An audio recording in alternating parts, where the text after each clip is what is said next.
What is up, son? What's up? Thank you guys for coming to the live stream today. I was gonna obviously play a few games. Well, there's been a few topics I wanted to discuss, and it is somewhat hard for me to want to make YouTube videos about them. Let me add webcam. My bad. My bad. Oh, I wish my YouTube chat popped up here, so it'd be so much easier. But let me add my webcam back. Sorry about that. Where is it at? Where is it at? Wait, where is it at? Wait, what? Wait, I think my whole entire overlay is gone. Well, yeah, my overlay is not even here anymore. Wait, what? What happened to my overlay? Okay, I guess I just don't have an overlay anymore. Get clapped, I guess. I can add it real quick, guys. Don't you worry about that. This takes a few clickies. At least I think. Oh god. Oh god, I forgot how to do fucking webcam. Oh Jesus. Actually, isn't this webcam capture? Hold up. Let me cook. Let me cook. Am I cooking? Webcam's plugged in. I don't understand why it's not working. Oh, there we go.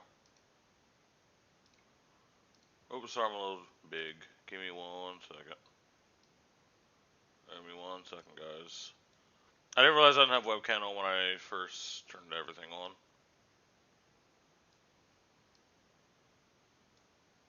That's probably fine. Just... Alright. But yeah, so one of the things when it comes to being a content creator is the style of content I like to make is very time consuming. And me being somewhat of a novice when it still comes to editing and like in-depth editing, or when it comes to the time that I have, it's very, very hard. So what I was thinking about is, and if I go live for less amount of time, like if my live stream isn't like 6 hours, even if it's just 2 hours, and I can spend some of that time discussing a topic or representing a topic that I would like to make a video on, like this. Like the title of the stream is discussing Control Decks and Flesh and Blood. It's something I want to talk about for a long time, but making a dedicated YouTube video seems hard. I don't really know the direction I would want to go with a dedicated YouTube video. But at least this way, I can still get my point across in a more free-flowing manner and still get it out. So it's kind of a win-win. Obviously, it won't be as high as of quality, but I think that's fine.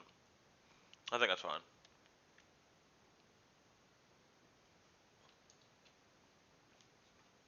I won't have my phone on for chat, so you'll see me flick back and through to check chat. But, so discussing Control Decks and Flesh and Blood, right? I think people need to understand what they mean by that. So, let's actually go to, obviously, what's it called? Magic the Gathering. Probably the most prevalent card game right now. And we'll go to Modern. And it's something I want you to notice when we look at these control decks versus these control decks. Okay? So let's just get on blue-white control, the most stock standard controls. Let's see if there's anyone I wrote. Wait, what? Why is Dom in there? Why is Dom in this? What's going on here? Oh, let's just actually look at the list. Okay. So let's look at what this blue-white control deck is trying to accomplish. It is trying to deny opponent resources when it comes to resolving spells. It is trying to get to an in-game state where they have a uninteractable board. How does it reach there? Through removal and counter magic. The control elements. Let's look at the cards. You have Solitude, a creature that allows you to get rid of another creature. Okay, so we're interacting with the board here. Okay. Archmage's Charm. I can still one of your creatures that's interacting with your board. I can just say one of your spells doesn't happen. Okay. The quintessential counterspell. This card literally just says, hey, it doesn't happen. Prismatic Ending. Get rid of your thing. Supreme Verdict. Get rid of all your things. Chalice of the Void. You can't cast that thing. Dress Down. Your thing doesn't have a text box. Leyline Binding. Get rid of your thing. And then we go to what I was talking about, the end game of a unpenetrable ward. Once we've really narrowed down the game, grind our opponent of all their good resources, we can drop a Teferi Time Revel or Teferi Hero Dominaria. Start and take up the burst, mostly Teferi Hero Dominaria here. We can start drawing cards, which can draw us more interaction if our opponent has any. Untap 2 lands, so now we become mana positive every single turn. We can put a card from the field back into the owner's library that's interacting with the field. If we get to Alt Teferi, anytime I draw a card, get rid of one of your things. Right? Let's go to a different control deck. Let's get to a different one.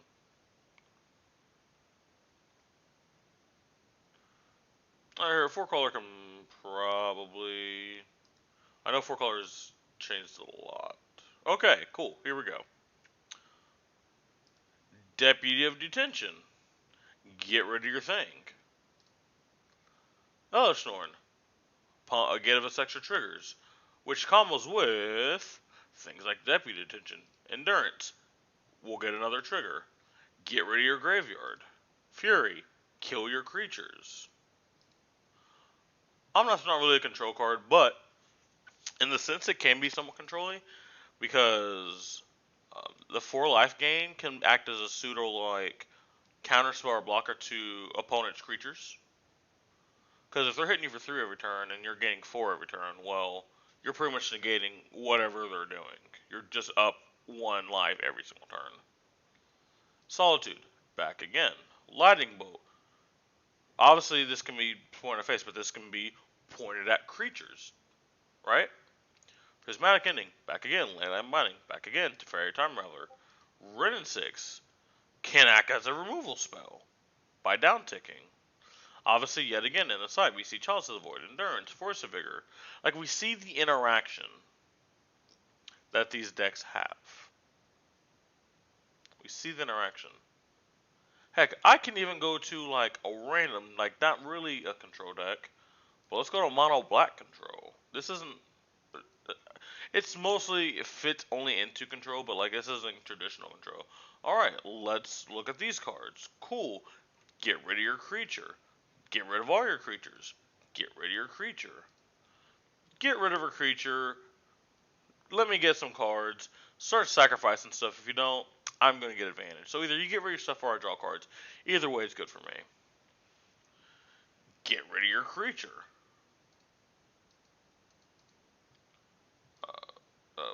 This one. You can't search. You know one of the most important things people do in this game? They search. You know these things called fetch lands? Yeah, they can't search. Filterun, you would force them to search after you interact with their land. Shelved out. Guess you don't get anything. Well, that sucks.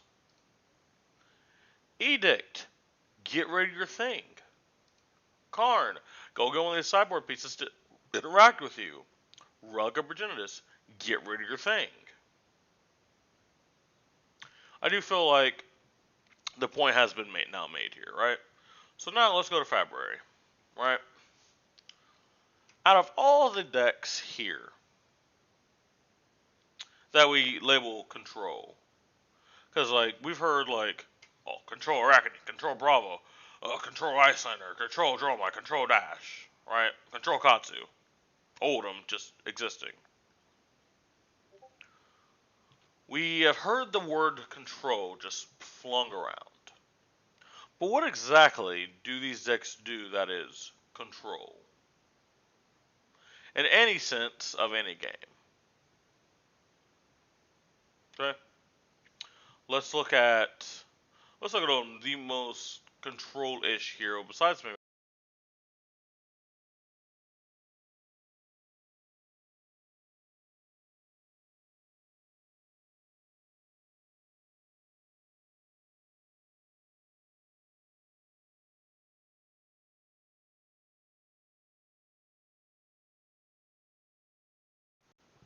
on back to their deck. Okay. So realistically, the ice part, not really control. I'm sorry, the earth part, not really control.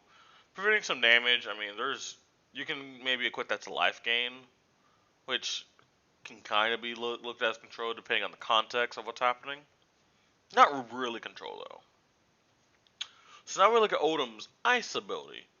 You can look at Odom's ice ability as target hero discards a card, or theoretically counterspelling whatever is in their hand. They just get it back. So kind of like Remand. So it'd be kind of like Remand from Magic, right? So we have a little bit of control. We have a little bit there with Odom. Okay.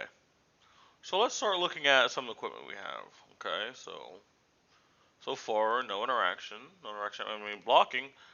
Okay, you can block. Okay, let me start here. So a lot of times people will equate blocking to counterspelling, and in a sense, I agree, but also I heavily disagree. Here's why.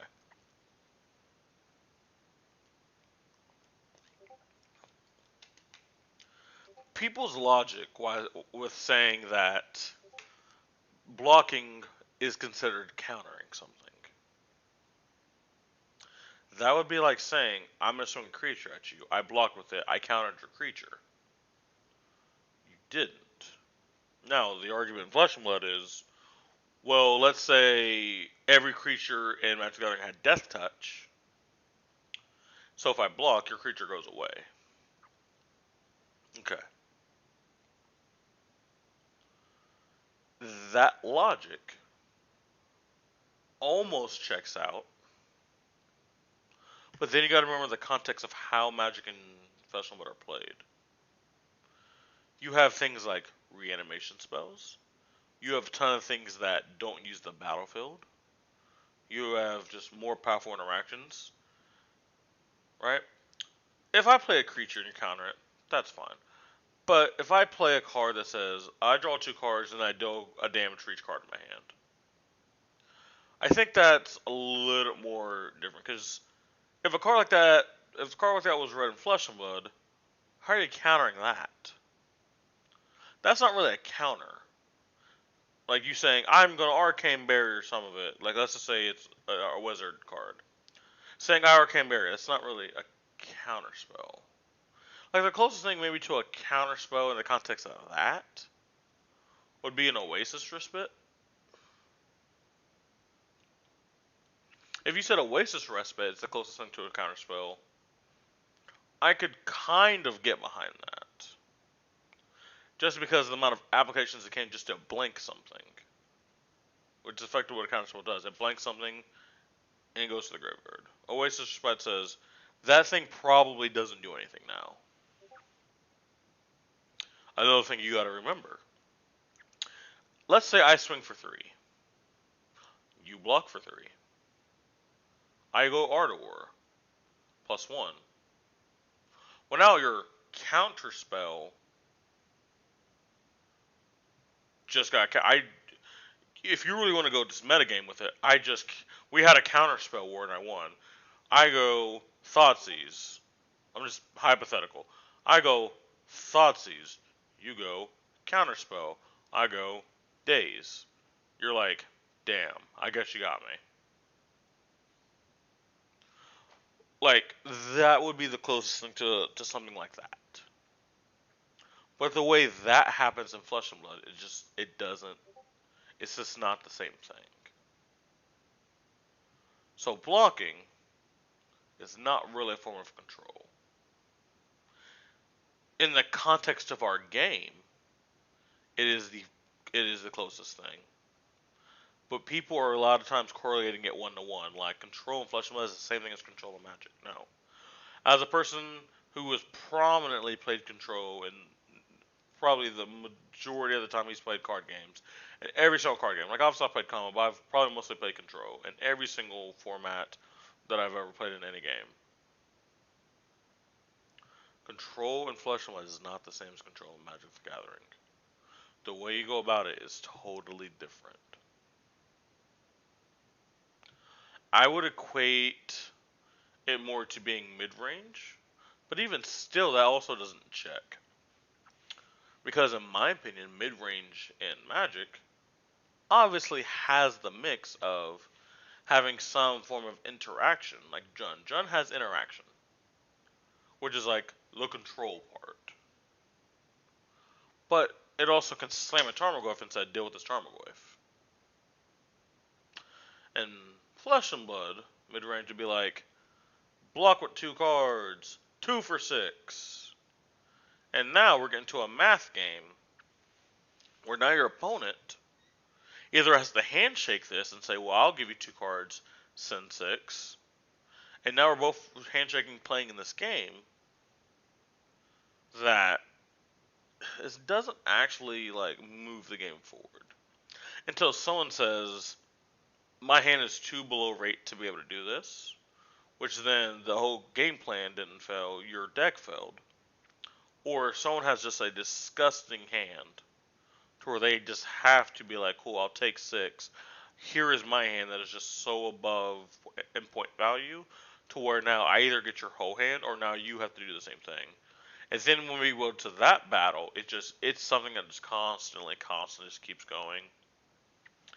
So again, I think mid range and control in both those games are not the same.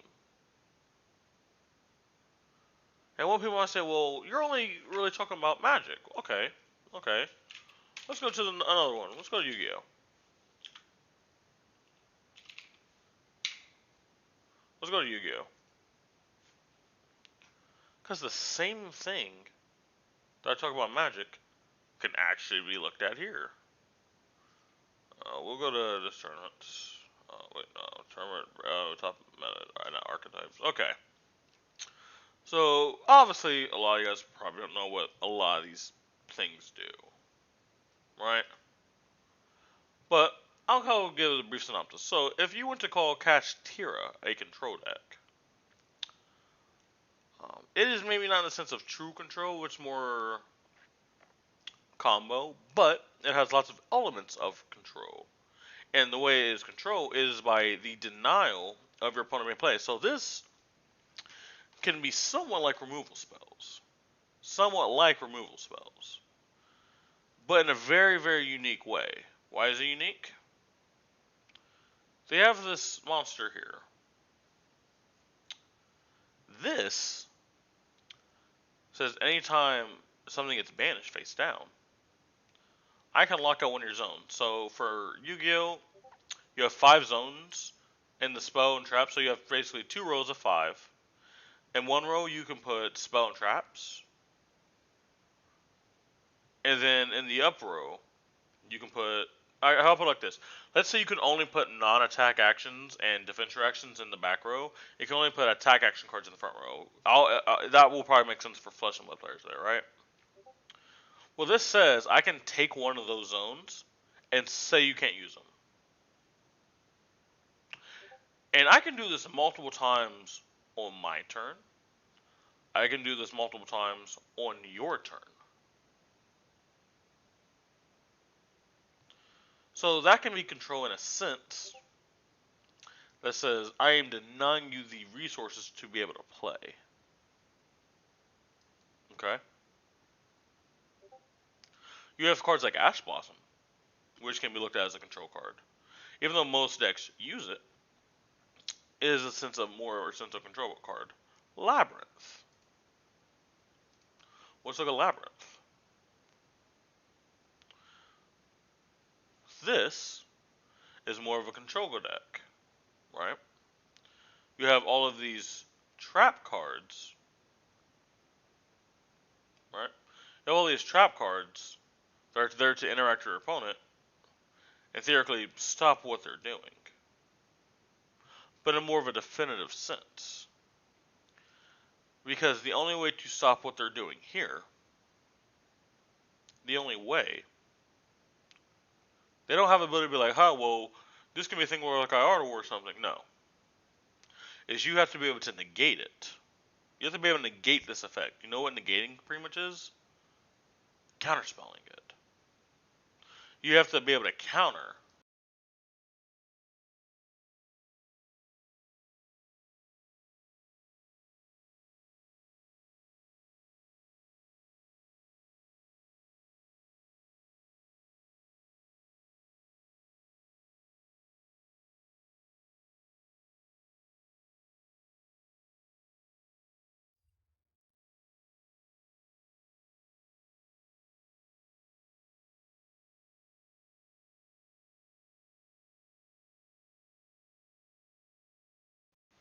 I don't understand what you mean by brute.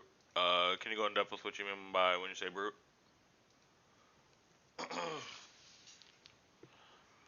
Okay, so if you want to, so first control-ish card that we have here is Stalagmite. Stalagmite does allow you to block, which is one of the things a lot of people think like is considered countering. But this gives a frostbite. The reason why the frostbite's really key is because the frostbite says, I'm making your turn harder. I theoretically now strip an extra card or an extra resource from your hand because of this frostbite. Let's say your hand is 3 0 for 4s. Well, now your hand's a 0 for 4 and a 1 for 4. So that theoretically took away 4 damage from your turn. That's a countering right there. That's actually countering something or controlling something. Next, Biting Gale. You can consider Biting Gale a control card because this makes the opponent discard a card. That's pretty good. Stripping the opponent of cards. Okay, we're in there. And you can kind of go so on and so forth. You can look at all these cards. And even though primarily this is an offensive based game, there are still plenty of ways to have control, both on offense and defense. With primarily this being an attacking game. Endless Winter, in my opinion, is a control card. Why is this a control card? This puts your opponent in a type of squeeze that interacts with their resources. Okay, let's start if this was fused. If this was fused, every time they add something to the card to defend, they get a frostbite. And as our last example, that makes their turn harder, naturally. If it's not fused, even if it's not fused and it just hits, whenever they activate an ability, their turn becomes harder. Now, they have to plan out their turn on the fly even more because if I give you 2 frostbites to start your turn, that's all. You can probably be like, okay, I know what to do. But if you're getting frostbites in the middle of your turn, that can mess up your actual math because they're gonna be like, okay, how many abilities am I activating, and the sequencing I'm doing it. It's like that actually can be considered control. That's more of a denial of resources than just blocking, because there is true less counterplay in the regular sense there, right? Oakenode can be considered a somewhat of a control card again. We know that obviously there's not true control in this game, but if we accept this is an attacking based game, and we want to get effects that control our opponent, Oakenode is one of the other things that does that. This says, hey, take 2 cards from your deck, 2 cards from your hand, bottom of the deck. That's theoretically discarding 2 cards. I think you guys are starting to get the point there. I know a lot of people are saying like, oh, defense reactions are kind of like counter spells. I'm like, no. You're not denying anyone from doing anything. You're not denying something from resolving. Because, what if, let me see if I can get an example. Here, actually, here's an example. Let's say you're playing against a Runeblade, right? You're playing against a Runeblade, and they have 9 rune chants out against you, and they play a Vexing Malice. Well, you can be like, well, I'm going to play Defense Action. I stopped what they're doing. I'm like, but you didn't. Simply because how Flesh and Blood also works, because it is on play, these rune chants will start coming at you. You can't stop those rune chants. You can block, you can defense your action all you want. You didn't stop them from doing anything. You didn't stop anything.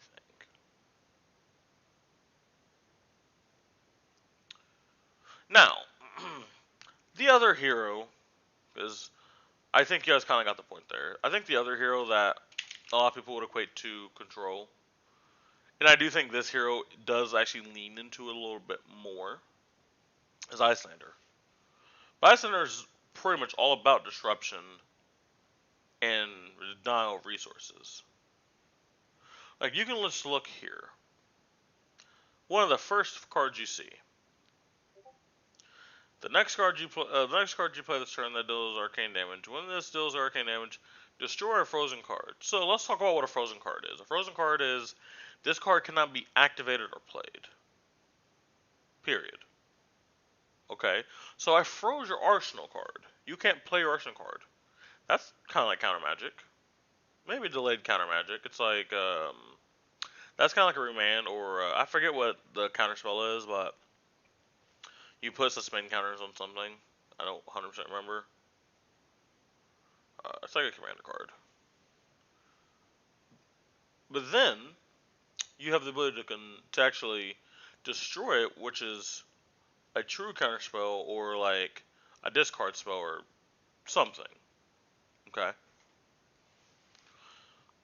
And then if we look specifically at Wizard, we can start moving. And you have to keep it in context of Iyslander's ability. So when we go to the blues, we'll go straight to the blues. If any of these are ice cards, wait, what? Oh, there we go. These are ice cards, right? All of these have their own very, very unique effects.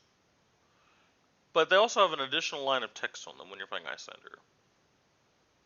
Ice Bolt reads, pay 2 mana, do Earth through Arcane to any target. But what this actually reads is this is an Ice Wizard instant. Pay 2 mana, deal 3 arcane damage to any target, create a Frostbite under your opponent's control. So this has a lot of different things, right? Being able to play things at instant speed disrupt what your opponent's playing, because if your opponent has a defined plan, and then you start doing things at instant speed, that could disrupt what they're initially trying to do. You are creating a Frostbite, which now makes their turn harder in some way. Even if they end up having the resources for it. Obviously, you don't know the context of their hand beforehand. So, maybe giving the Frostbite could actually stop their turn. Okay? If you're thinking like something against like Dromai, you can kill a dragon with this. Right? Let's look. Isenhell Weathervane. Next time you fuse, create 2 Frostbites. Disruption. Ice Encounter. Creates Frostbites. Hypothermia. This card's banned for a reason. This card says, hey, you remember that go again you had? Yeah. No, you don't. Code Snap. Freeze your arsenal. Blizzard. Pay 2 or go in. Again, in the context of Iyslander. Also creates a Frostbite. Channel like Frigid. Every action you do costs 1 more. It's like a stack space.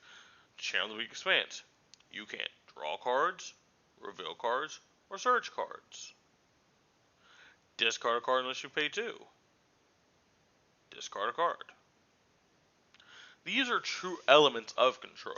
In my opinion, Iyslander is the only true control deck in Flesh and Blood. But, here's the issue. If this is the only thing you're doing, in Flesh and Blood? How do you win? No, Iyslander is able to answer that question, thankfully enough. Because, especially at the start, when she was more of a control deck, because now she's trying more of a tempo mid-range deck. But we had our end game. This is our Teferi. That once we assemble this, you're on a clock.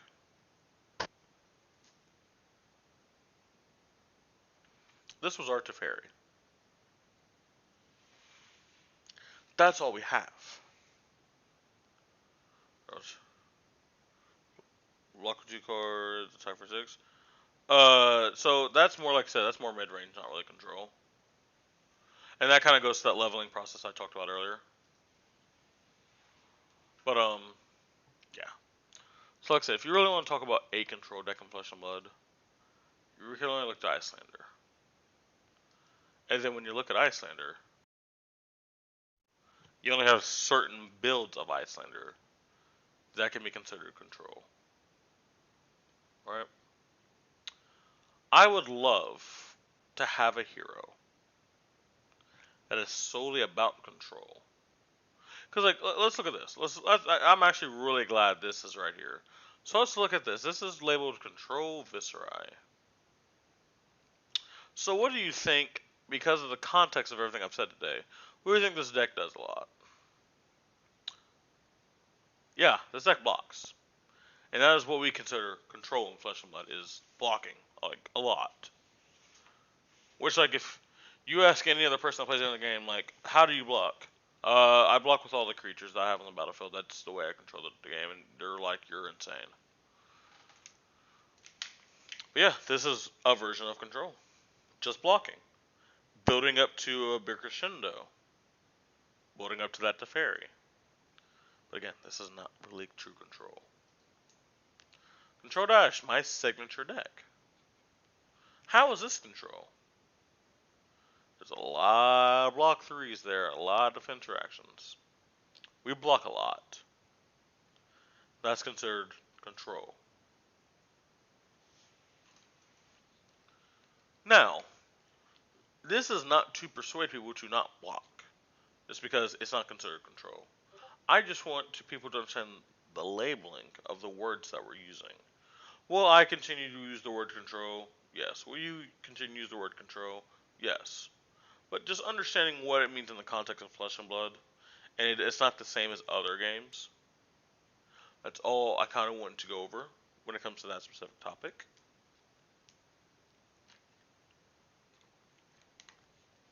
But there is something to be said about using blocking to grind your opponent out of good cards.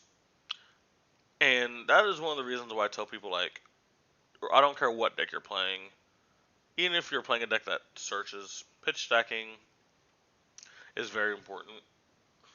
And I will be making a video about that soon. That is going to be a dedicated video, and if it doesn't, it will be another live stream discussion that we do. Is the fundamentals of pitch stacking and the misconceptions of pitch stacking. I was talking to Yuki Lee Bender on Twitter about it, and I just think people misunderstand pitch stacking. I think people misunderstand it.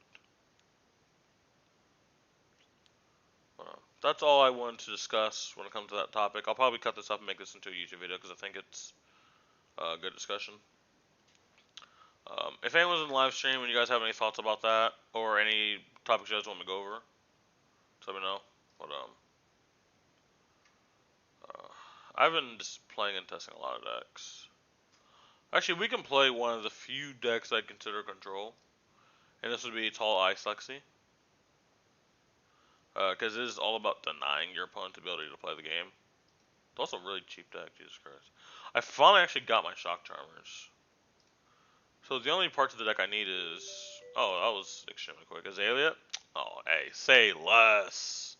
I'm going to actually go first. So, I'll kind of like play one game and I'll talk about all the decisions, and then I'll probably start playing normal. And just like chilling. Let's bring the fridge. Not the fridge, the whole house. But what this deck is trying to accomplish, god dang it. God dang it, man. Alright, hold on, we bricked. Give me 1 second. Let me just fix this real quick.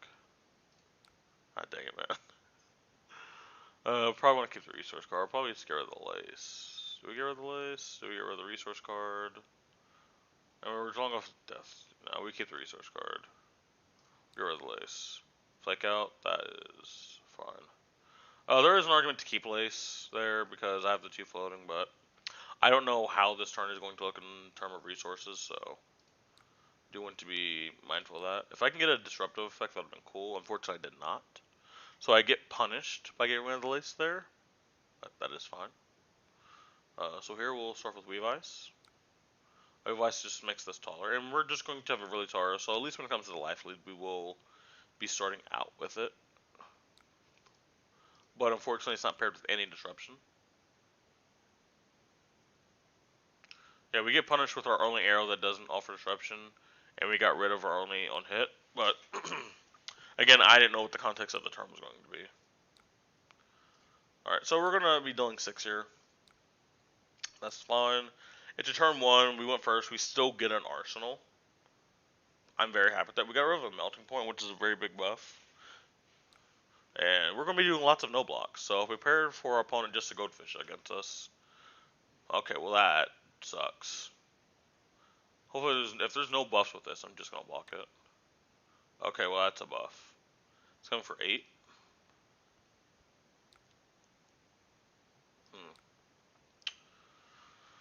Okay, so I really don't like blocking, but I might be able to here. If I'm able to, that's cool. So I can block 2. That's my only arrow, though. It's risky to block with that. That's 5. I would have to give him 3 cards, plus Perch Grapplers. That may not be worth it. I might just block out and just keep my hand.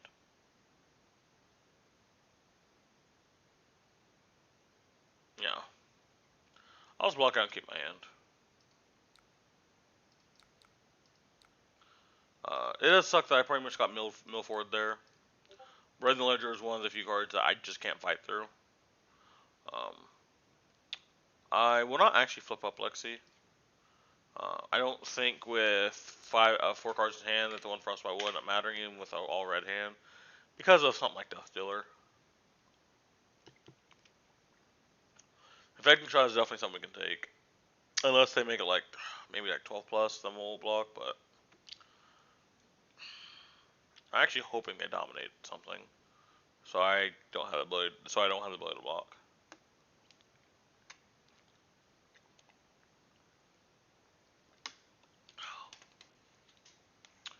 Water's pretty OP. Just want to put that out there.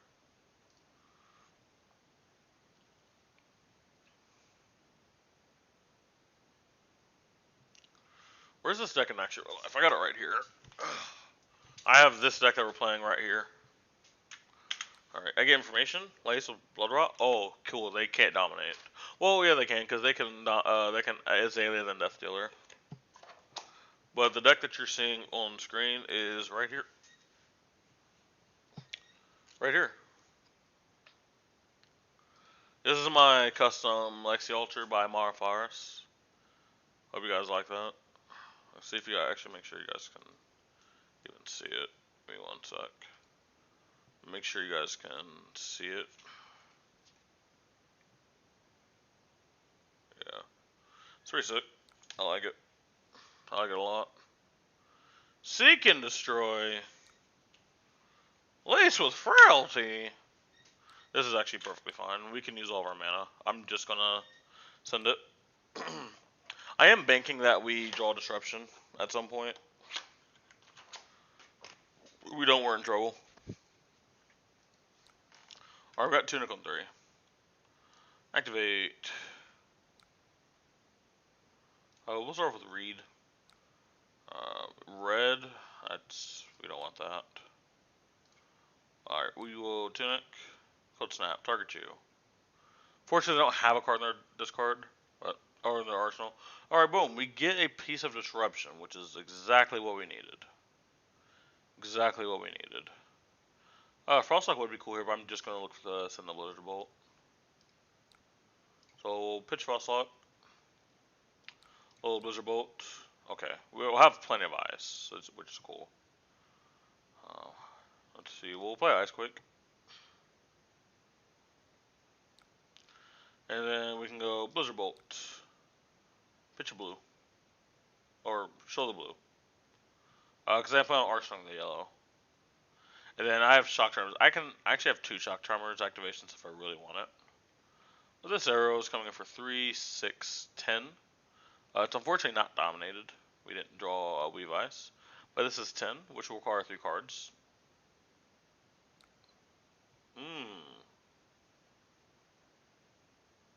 2 blocks, eh? So I was gonna say 3 block just to, because I assume maybe they give me equipment, but they just choose to keep a card. So here we're just gonna activate Shock Charmers. I'll make it 4, and now they get 4 Frostbite. So this is what I'm talking about. This is true control. We denied our opponent. We took out cards from our opponent's hand. They still have 4 Frostbites. They don't get to play the game next turn. Oh, I actually meant to Shock Charmers again, but that's just fine. That's fine. I could have actually laid the effects, but I was talking there, so I wasn't really paying attention. So we have a few options here. We have a few options. I can look to play the Channel Lake Frigid, and I'll probably get a nice card, to be honest. So it's either I play the Channel Lake Frigid and sacrifice the power on an arrow, or I look for a bigger arrow. I actually do want to play the Channel Lake. Oh, headphones will die.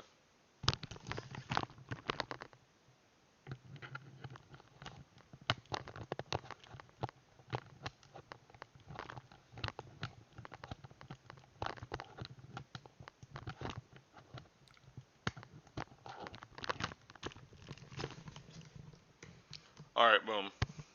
And the really cool thing is we know we have an ice card at the very least. So Channel Lake will stay around. Alright, boom. Cool. Pitch this ice card. So now it stays around. Load this. Alright, oh, we're looking so good right now. This is looking so good. What's like the worst card in our hand? Probably the Eisenhower. So we'll try this hard. So it's only 5. Not much, but because of the Channel Lake, they're probably going to end up blocking.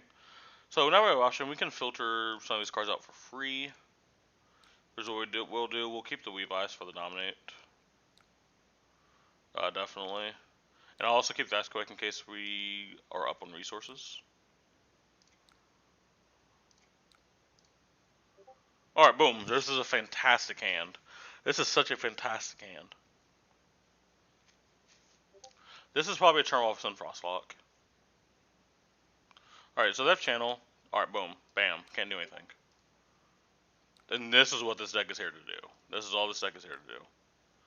So we're going to pitch Blizzard Bolt, load Frostlock, play Eisenhower Weathervane. So we won't be keeping Channel Lake around, but it's not going to matter. So we're going to play Frostlock, fuse with Icequake, give him 4 Frostbites. I want to play the Icequake next turn for extra damage, which is why that is the card that we're keeping. And obviously we're going to get the Shock Charmers here. And they can't have a defense action. If they do, they strip most of their hand, so they have to pay 6 for a defense action, which they're just not going to do. So they have 5 Frostbites, and they can't pitch or play cards will cost a 0. So they're just going to pass it back. Boom. Alright, and this is all this deck is doing. We need to keep this going. We cannot stumble. We lost one of our oopsies already. We only have one more. Okay, so I want to do chilling this turn. So let's pitch the Frostlock. Let's activate Death Dealer. Load chilling. Okay, that's pretty good. Read, we will read.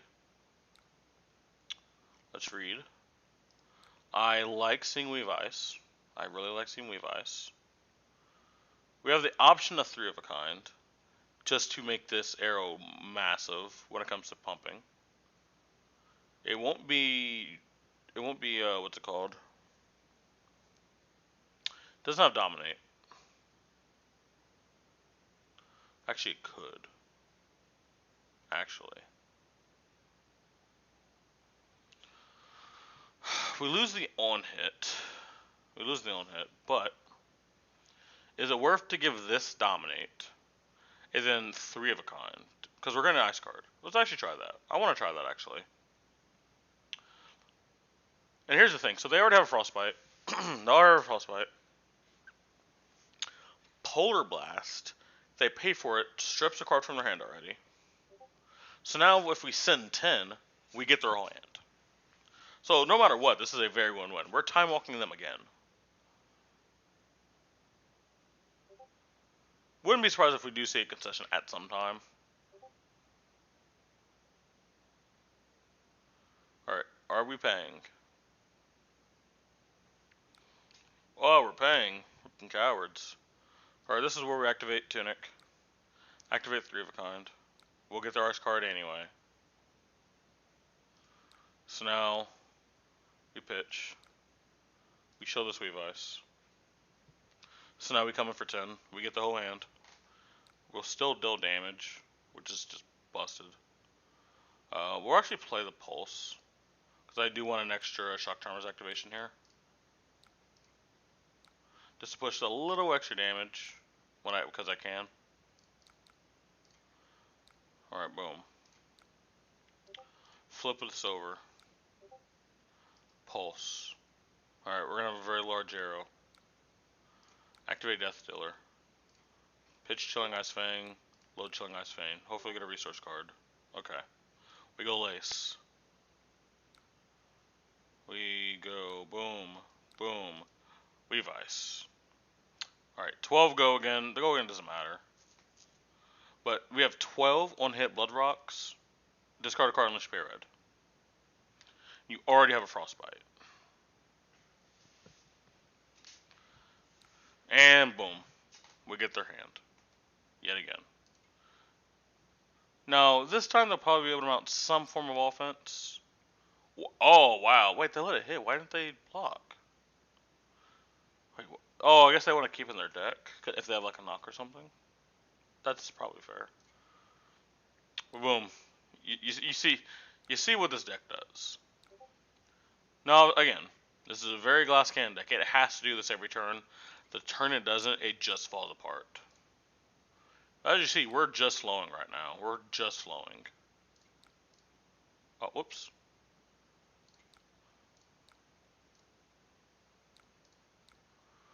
Oh, and we get the ice card. So we go Inertia, Seek. We're doubling up on a similar effect, but we're just doing it mostly for the damage. Alright. 13 Dominate. Your hand goes away at some point. We could take the opportunity to get some extra damage in, which I do actually want to make an extra frostbite here. So we'll take him to 5 as well. Alright, you got 3 frostbites. Let's see if we can use the whole entire hand.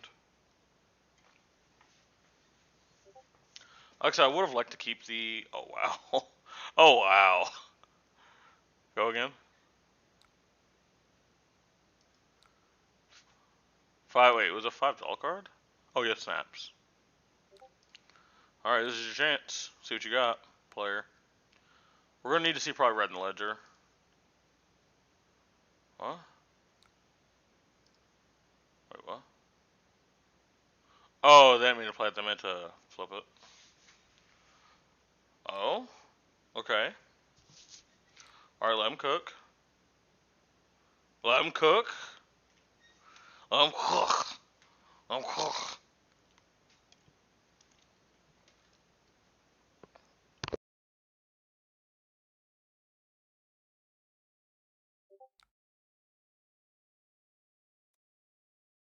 Oh, Jesus. Oh, no. Oh, no. Oh, salvage? Oh, fuck.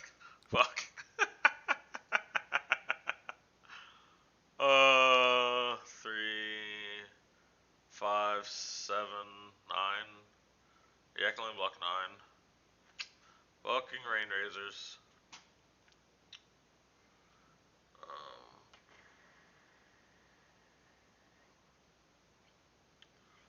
Hmm. 5, 7. I was gonna wonder if like I pitch Shock Charm to get my frailty token. It's just going a little too overboard. We'll just block it out. Somewhat. Arsenal this. Where's what? That's fine. Alright. That was the turn they needed. If they didn't have that kind of a turn, the game was just over. I commend them on that. I commend them.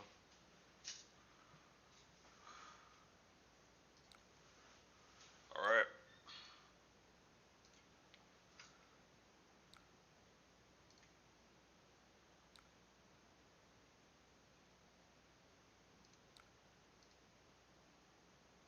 Frailty, let's go!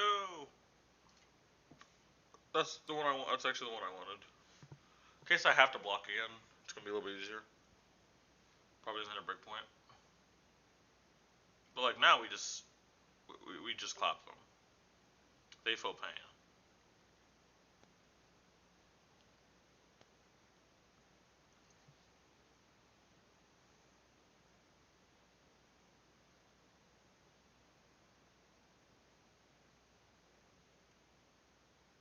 Alright, we're gonna see another. We need to see another big turn on Azalea. Morsis is pretty good. Morsis is pretty freaking good. Deadeye is pretty good as well. Big pump. Okay. Is that lethal? I don't think it's lethal. Close. It's definitely going to hit me. That part I can tell you. How much do we feel like blocking now? I can take 8, go to 4. This is Rain Raiders. I have to block someone because if this surrenders, I kind of die. Can I give them a card? I don't think so. If I need to kill them, I don't think I can present them. I think I literally just have to do this. Go to 4. Oh, these are two very powerful turns off the last 2 turns. I'm very shocked that they managed to pull that off. We do have to watch how many cards we do play, though. We do have to keep that in mind. Because, like, we'll lose one because we are playing Winter's Bite.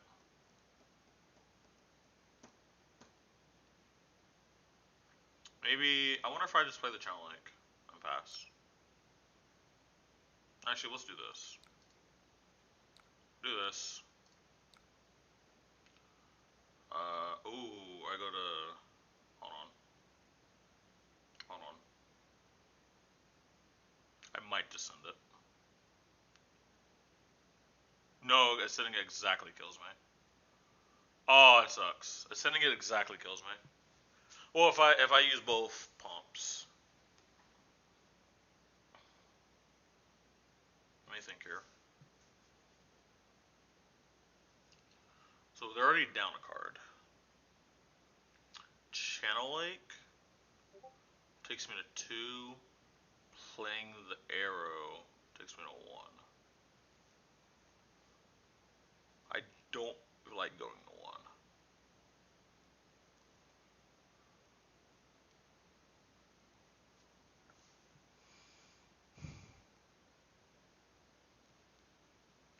1. Okay, I wonder. Okay, question. If I just send Chilling Ice Fang, Fuse, do they give me? If they give me 2 cards, that's good enough. I think it might just be good enough.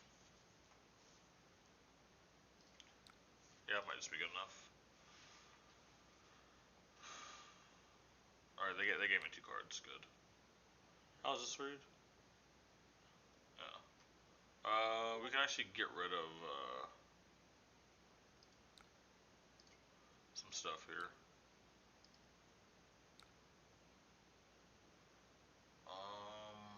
Do we keep a buff? It's a block. I'll say yes. All right. We need a lot to go right here. Oh, we just. Oh, fuck. We don't have an arrow. Okay, I have a reed and I have a quiver. So like I could probably get one.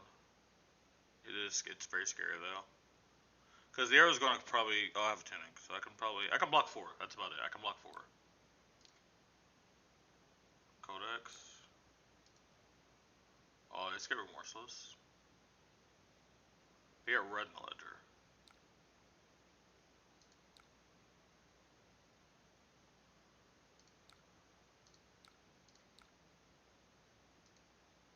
That's probably correct. I lose on tunic. I don't think I can shoot an arrow now.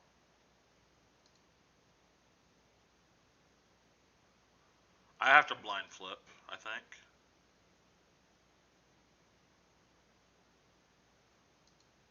Yeah, I have to blind flip with Quiver here. Oh, because I didn't go off an arrow. Alright, let's see it. Oh! Oh, it's not lethal. No, I think we just lose. Oh, wow. Our opponent had to have the turn one time, and they had the turn, and they forced him to block with red and ledger. That's one reason why Azalea is super scary. Is like she has this card that like you can't not block, and she had it on a turn where she just got tempo for the rest of the time. It's unfortunate. Not too upset about it. Yeah, go to 1. That's super fair. That is honestly super fair. Just going to 1. I'm probably dead.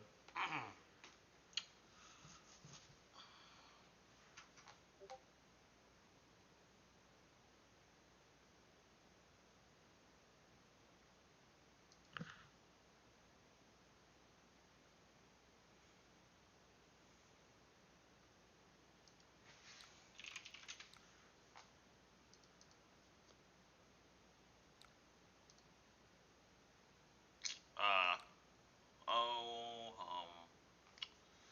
no arrows. Uh-oh. Well, they're not. Wait, why are they knocking now? Why would you knock now? You knock after you death throw, then you knock. Hello? Oh, knock has reload. True. Big true. Yeah. Oh yeah. Oh yeah. Oh wait. Oh, that tunic. Okay. Yeah, CT.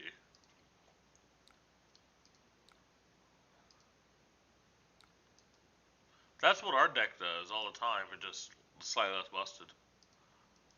It's not bad. Look at the breakdown.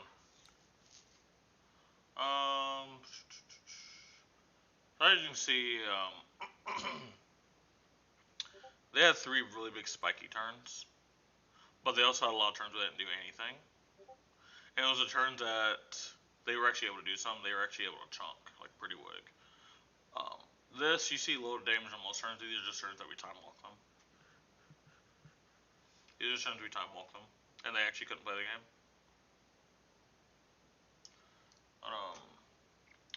This is a deck I still am very passionate about. I do wonder, like, let me actually message my boy.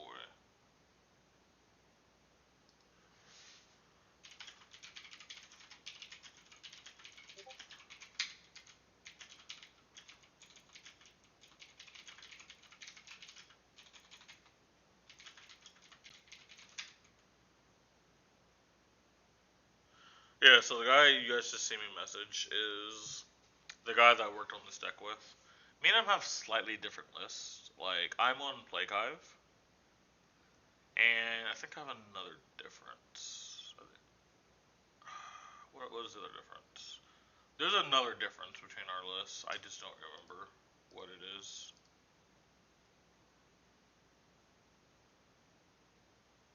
Oh, what is it? What is it? What is our difference? Is it pump?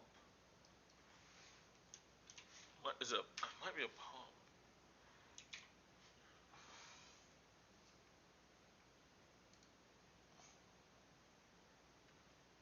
I type +3 and it shows me other cards.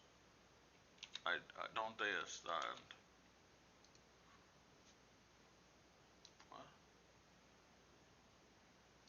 Alright, +3. Alright, bro. You know what? I'm just gonna let you cook. Just gonna let you cook, bro. I do wonder, like, if there is something missing. Because I will say, the way that game ended, a lot of games have ended. Either I stumble one time, or I'm forced to log it one time, and then the game's over. Which, again, I recognize that that is just a part of what this deck is. But I wonder if there's a way just to make it even just a little more consistent. I was thinking about there is the aura that allows you to op 3, and then put a card in your arsenal, but then you lose the draw off a Death Dealer.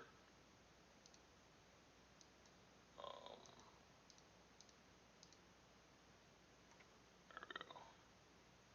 Alright, so I'm just like looking at hands here. So like this hand's good.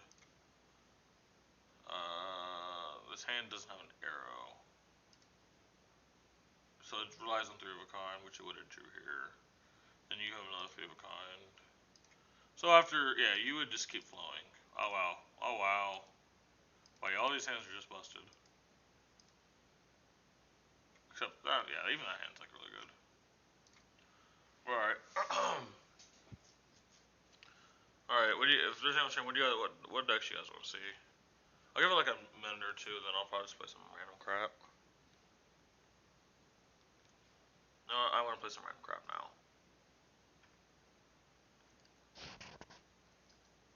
I'm gonna play my Dorinthia build.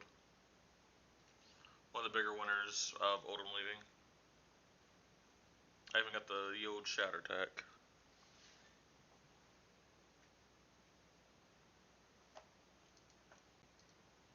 Who wants to play against Infect?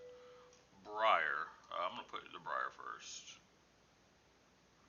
Oh, one deck I want to revive is Axis Dory. Fucking Crawford. Played that deck once, and he played. This trend always happens. Someone plays and unveils a deck as I'm either building it, or I put the deck down just because I can't figure it out. And I just feel stupid because I'm like, oh wow, their deck is just actually good, and it just makes me sad. We'll go.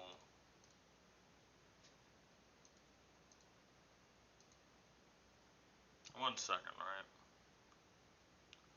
Shunts might come in, but I'm pretty sure shunts are just bad. Like Ruska, there's not a lot. There's not a lot that is that good.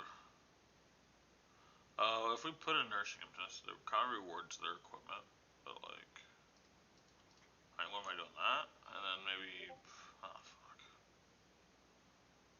Maybe I do something they don't line up.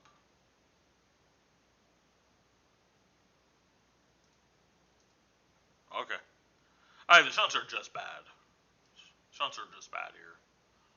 Okay. Turn music back on.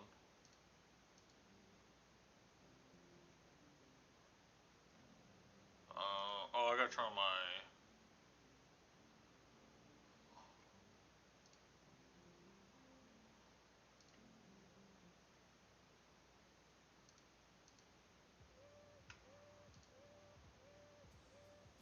Gross.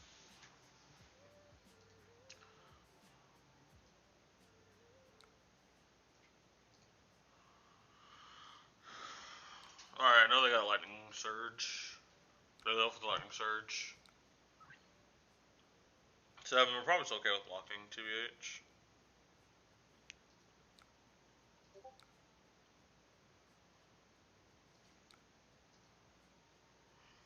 I don't feel like we can damage here, with at least physically. If we do, we do.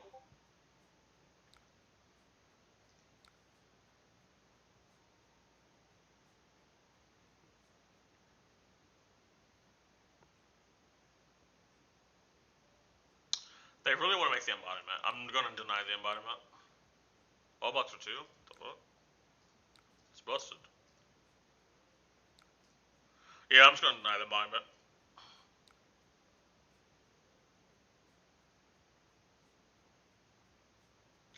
Wow, I have no research card in my hand except glistening. That fucking sucks.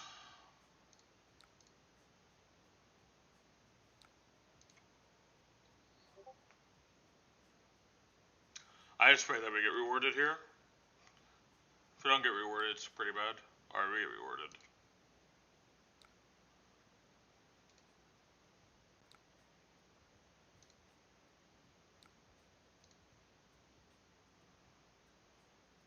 Wait, why though? I probably would have blocked the first one then. I mean, I had 2 cards in hand, but no, I guess since I have 2 cards in hand, you just don't know. That's fair.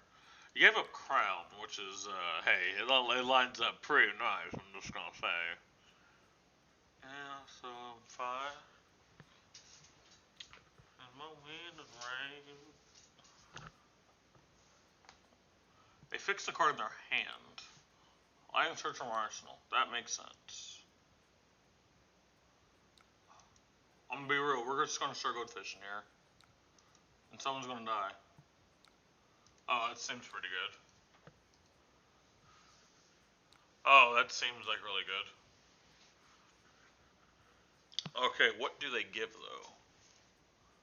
Oh, they're gonna give themselves a quicken token. They're gonna give themselves a quicken token to be stupid. You better not get draw a card or give a quicken token. You better not do either. You better not do either. All right, good. Hey, hey, hey, hey, hey, hey. If they would, hey. That's all I'm saying. That's all I'm saying. Not too much. Not too much.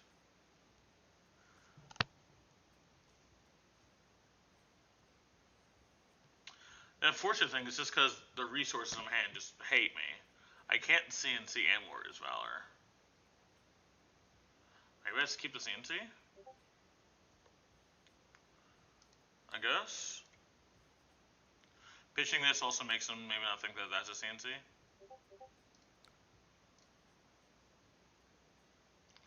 I'm just waiting for my hand to line up resource-wise, like one time.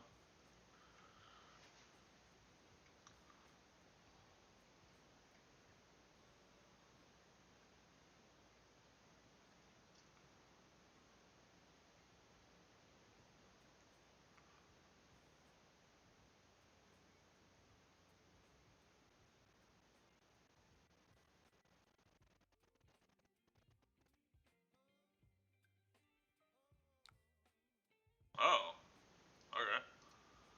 Yeah, we really are racing, huh? Are you gonna die at Blade? At least? I wouldn't let this start getting counters, because you might get your backbone out. Pause. Promise of Plenty? Oh, brother, not this again. We did this already, man. We did this already. Can I get resources? Oh, thank God I actually got resources now. My brother in Christ.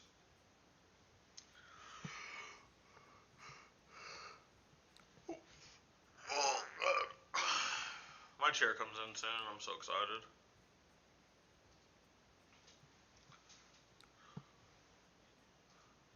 I also have an Amazon shipment coming in soon. And by soon, I don't know. What power? I generally think I can just get enough tempo. I do think I can get enough tempo or force car off his hand. I think I can. Also, I do also want to see the range. That is one thing I do tend to do when I at least stream, is see the range of the deck. Like, how much can the deck just put? How much damage can the deck just push? Hey man, it has no go again. You can stop it from go again. I promise. Mmm. Classy. Very classy. Not too much. Not too much. Not too much. Wait, I'm sorry? Wait, I'm sorry? Did this not hit?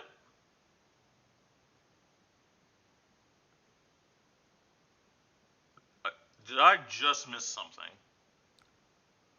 Did I literally miss something?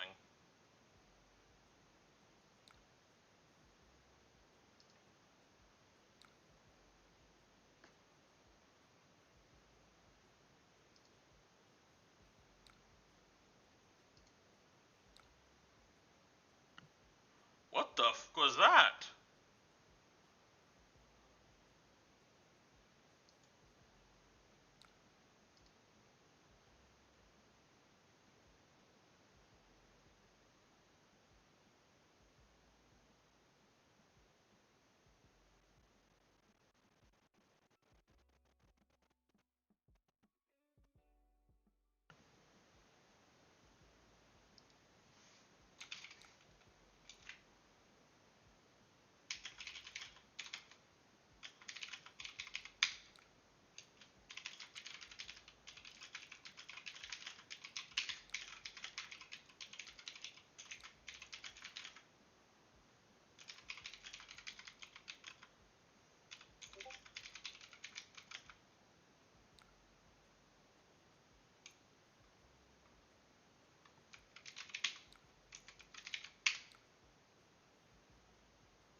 Wait, what the fuck?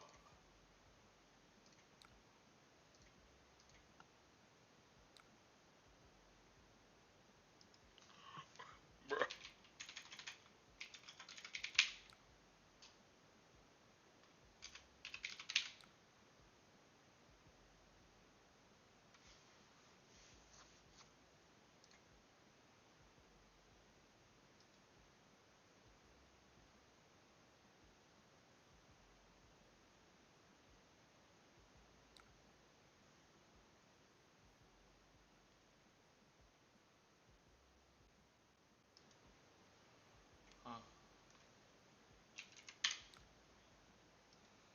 Oh, I just realized I'm not talking. I just realized I wasn't talking. Um, yeah, so basically, I've been trying to line up Command and Conquer this whole entire fucking game, and for some godforsaken reason, my deck is just like, how about you draw 4 reds? And I'm like, you know what? Sign me up for that. Fucking hell, man. Fucking hell. Alright, but yeah, I'm pretty sure me and him just go fishing against each other. I'm on the back foot, though. I think he might just still win, honestly. Because like, if he sees a channel or he sees a Force Nature, I'm probably just dead. Like, genuinely, I don't know how I beat channel. Oh, wait, was that the card that was in his arsenal? Oh, shit. Oh, I just put that together. That was one of those arsenal. I thought I just played it. Oh, what the fuck? Oh, these pass? Fuck. Fuck. Oh, he's committed to racing, which I was hoping they didn't want to join racing. If Ryer actually wants to start racing, I'm pretty sure I'd just die. Oh, why don't you just block? Fuck, man. Why don't you block your Briar? I don't want to die. I'm gonna fucking die.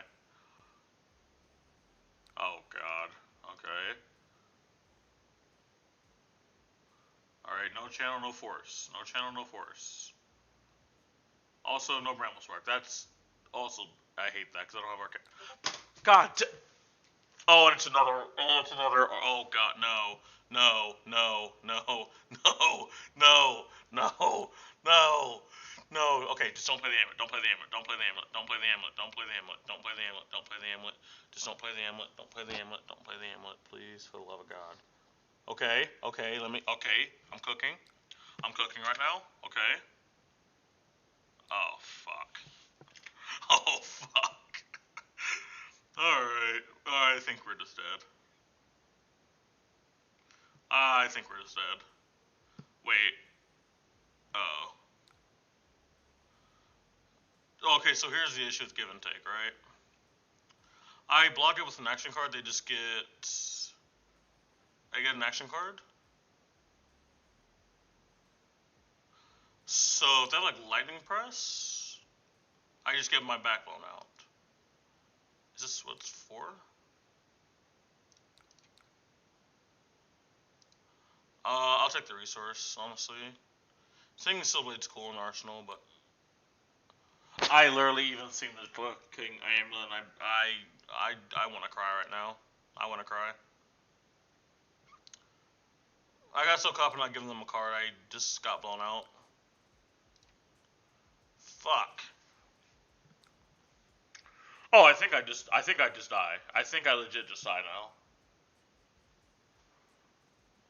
I just die. What the why do you have another one? Why do you, why do you have another one, friend?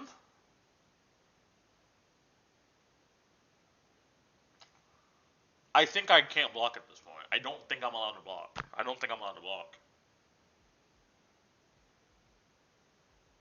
I don't think I'm allowed to block. Okay, sorry. I don't think I'm allowed to block that, specifically.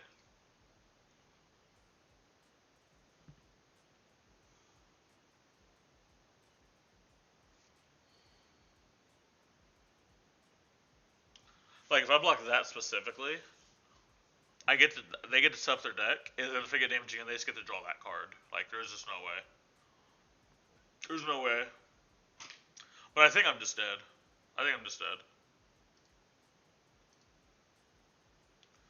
Like, in what world do I get to actually throw anything relevant? Unless they just. Why did you wait to play Channel My Heroic? What the fuck?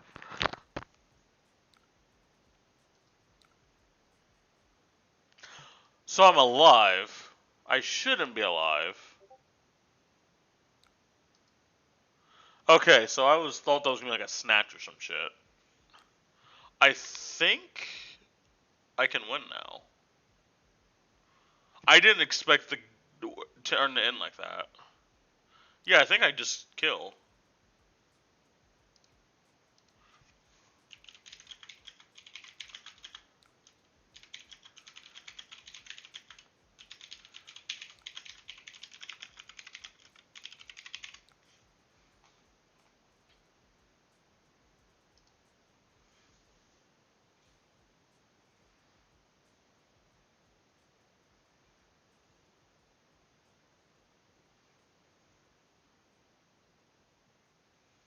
Oh, okay. I gotta make sure I play this smart. So they're gonna have an embodiment, so they're blocking like pretty fucking good. Hopefully this shatter does something. Hey man, I got shatter their tunic. Teach them.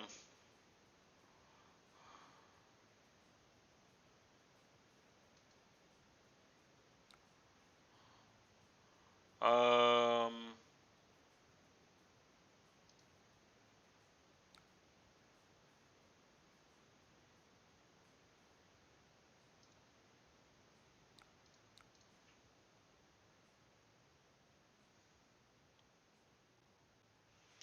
Oh, do I actually have enough damage if they block? I don't know if I have enough damage.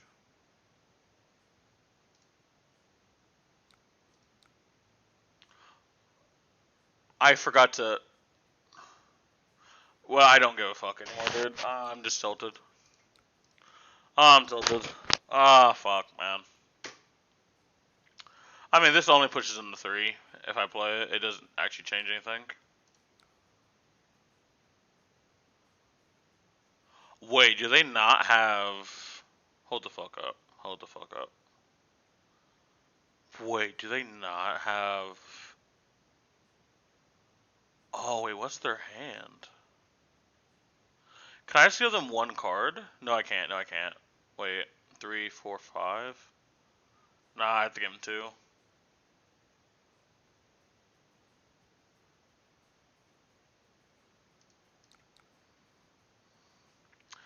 No lightning press, please. No lightning press. No lightning press. Lightning press just went into the game. No lightning press.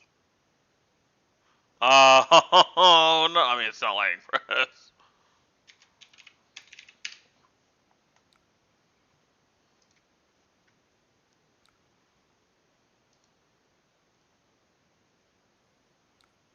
Man. Used to do. You couldn't stand tall. Why didn't you? Why didn't you call? Alright. I'm banking on this turn winning the game.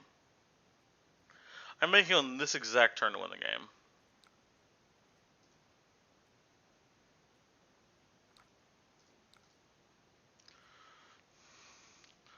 In the am, always something in the air.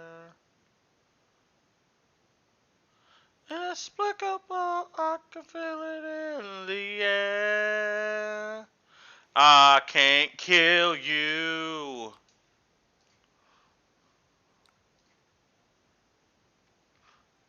Without go again. Oh, brother. Don't you have a fucking Earth card? Don't you have an Earth card, you weirdo? Don't you have an Earth card? Don't you have an Earth card? I swear on my life if you got an Earth card. Okay, because that would just make it 6, right?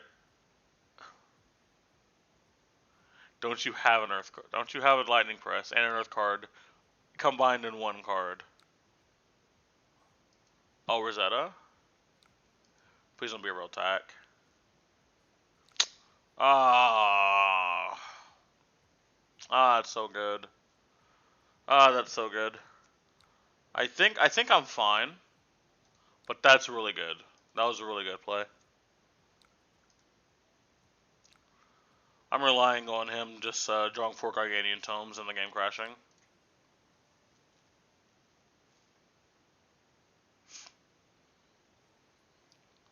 I can feel it in the air.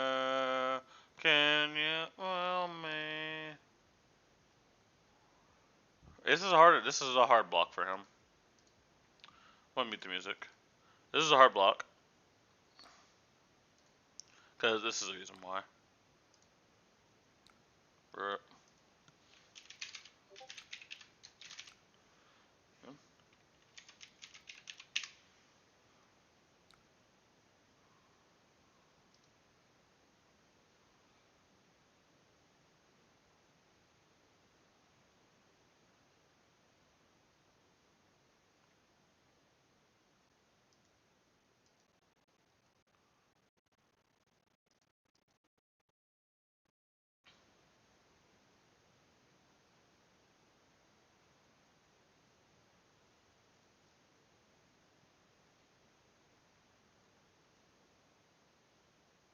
Did they leave? Did they leave? Oh, I think they left. I think they left.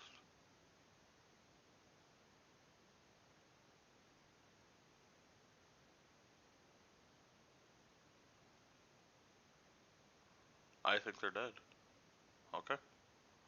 Understandable. Have a nice day.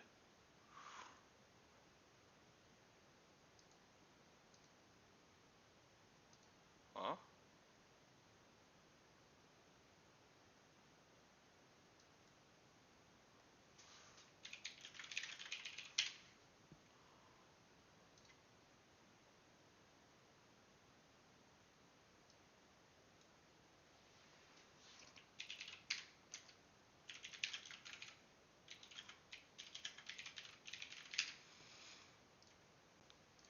Alright, what do you guys want to play next? No one's playing anything in the chat, so I'm just gonna keep playing random shit.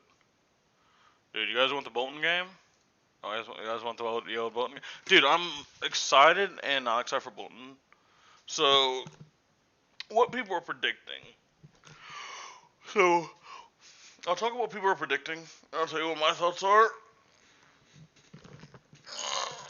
Oh, sorry, I had to stretch there. Okay, so Oldham goes away. So the need for me to play Epoch goes down. Somewhat. It's mostly there for Icelander. Like, in case Oldham does play Blizzard, I have the insurance policy. I probably don't have to play Remembrance, unless Bravo just becomes that dude. I run all these poppers for Dromai if Oldham goes away. I do think Dromai does get a downtick in play. Like, I do think, and I probably don't have to run Crown as much. I can probably just run Halo into like everything and just race everything. Arcane Barrier also might be something I take out, but like here's the thing with like Arcane Barrier is like I have to find something that I want to put in. You know what I'm saying? I got to find stuff that I want to put in a matchup. That is the struggle. Because like the issue here is most of these cards are just Dorinthia cards. Which, again, LSS, what's up with your hard on for Dory? Bolton's over here just being a brother trying to chill. And you're trying to cramp on his star player.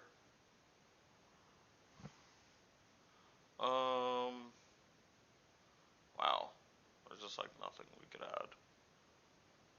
It's just a lot kind of gross.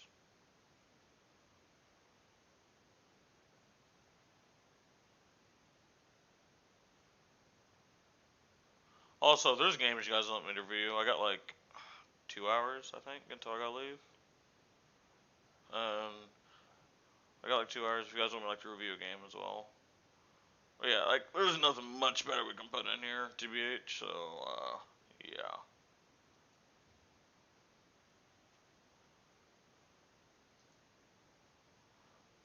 One thing I was thinking about was just making a Mario Kart Barrier Spell Void, because like it was specifically Beacon Scano. Oh god damn. Oh, you're so weird, dude. Why are you playing as Uri? Oh, I'm gonna fucking die, man. What?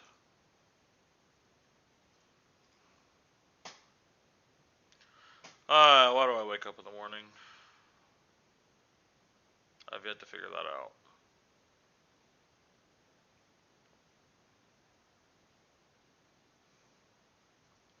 Yeah, I'm pretty sure I just fucking lose this one. I mean, that's a good start to get, though.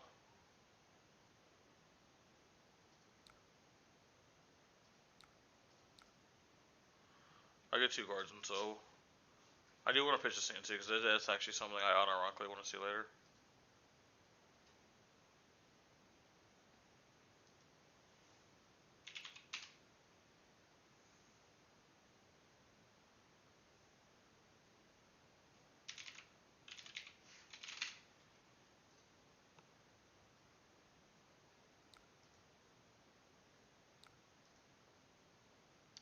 Oh, okay. I'm just going to discard 74 cards.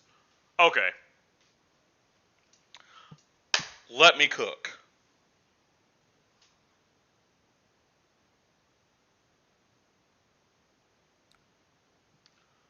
Dude, you got... Wait a minute. You're so fucking weird for that. Oh, no. Oh, no. Oh, yes, please just play something else. Damn it. Issue is I wanted to play the V Vanguard. Whatever, dude. I'll just put it in there. He's probably sending Arsenal Disruption at me, but like... Oh, no, what the fuck you want me to do? So it's not surgical extraction. What? This fucking guy, I swear. This fucking guy. I is on my nerves. I just can't stand. I can't stand anyone right now. Alright, we're ready to combo though.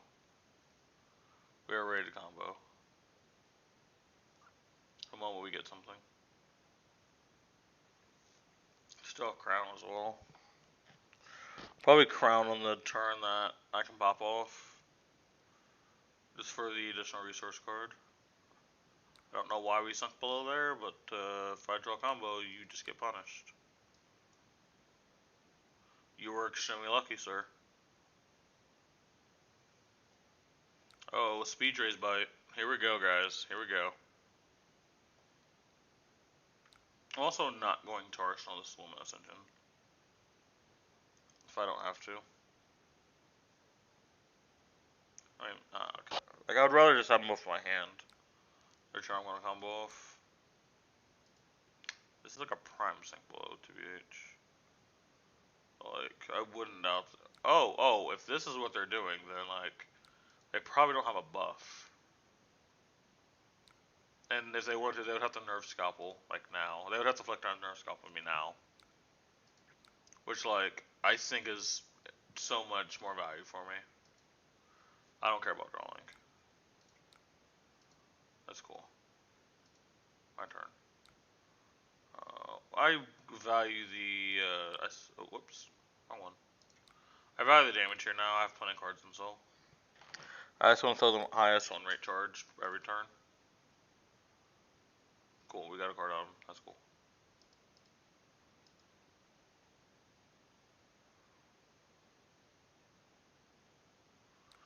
So now the issue becomes, oh, you gotta be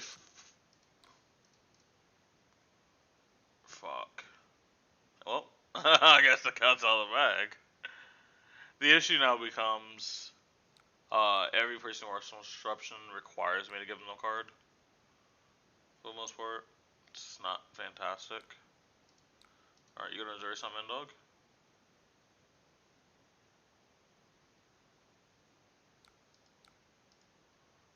Soul Shield. OVP card. Nice shakedown. Neat shakedown, dude. Nice shakedown. You got me.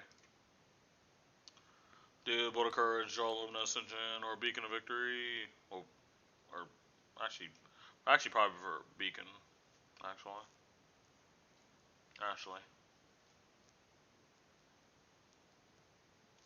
Hey man, hear me out. It's 3 and immediate. It's Plunder Run, but I already have an Arsenal and no Gogan, so it's no issue. Yeah, see, there you go.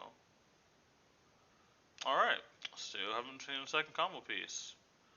I'm likely to draw both of them together at this point, like I predicted, which is fine. And unless you present me Arsenal Disruption, I'm just gonna send this hand for like way too much damage.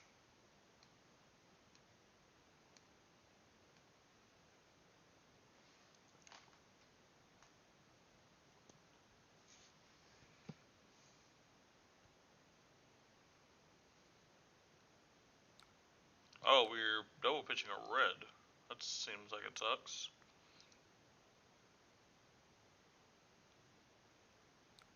Infect.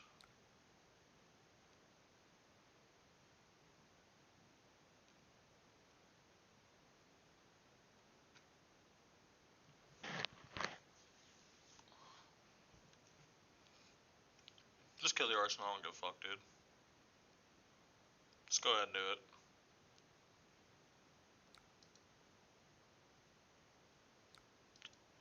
Hopefully he's bad and gives me something besides Inertia. Inertia's like so correct here. Anything besides Inertia is bad. Why would you give me Frailty? Like, come on, dude. Like, you gotta be smarter than this. Gotta be smarter than this, man. Because now I'm probably putting you in combo range. To where, like, if you don't block, I kill you. Tighten up, bro. Tighten up.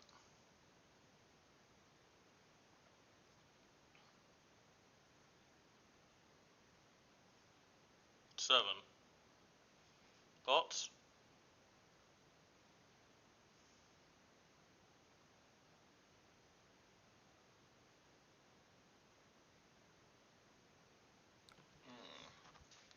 Got a Direct or something, blood? I'm not even gonna unbolt him, actually. It's just unbolting him for 1 damage. Doesn't actually do anything. Oh, wow. Still nothing. Wow. Okay. 5 go again into a stealth attack into a Azuri. Probably presents 12 points of damage this turn. It's pretty good. Yeah. It's not gonna block. Not with Gogan. This fucking guy. I have a soul shield, so I don't care. Oh, okay. Do I still soul shield? Probably. Just probably too much value. Do you have Spike with Blood Rot? Or not Spike with Blood Rot? Do you have Razor? Spreading Plague. Do. Wait till my thing resolves. You won't get a token if you do it now.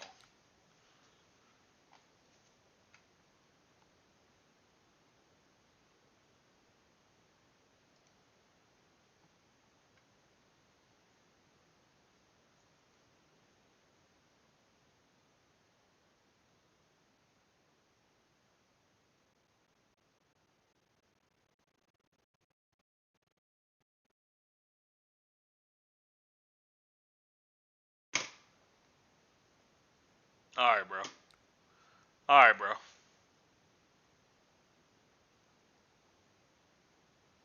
I literally explained it.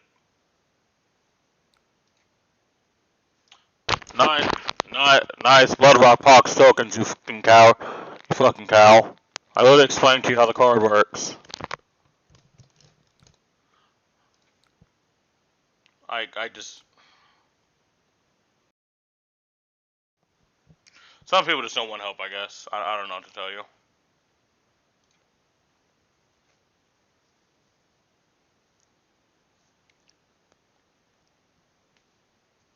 Yeah, like I said, this is just the highest on my attack. But like legit, I undid it for the person. GG had to run to piss after the match. Qualify for Natch yet? Unfortunately, no. I missed on top 8. Had the same record as people on top 8 for the R10 I went to. And then I judged another one. Okay, he's just super dead. Just literally just super dead unless you disrupt my arsenal. I did sign up for Road to Nationals tomorrow and the next day, so I have a CC1 tomorrow, and I'm playing Kano, which, you know, I have a CC1 tomorrow, and then I have a draft one Sunday that I may go to. I'm feeling a little bit sick. Like, I'm probably fine enough to go. This better be draw cards, snaps.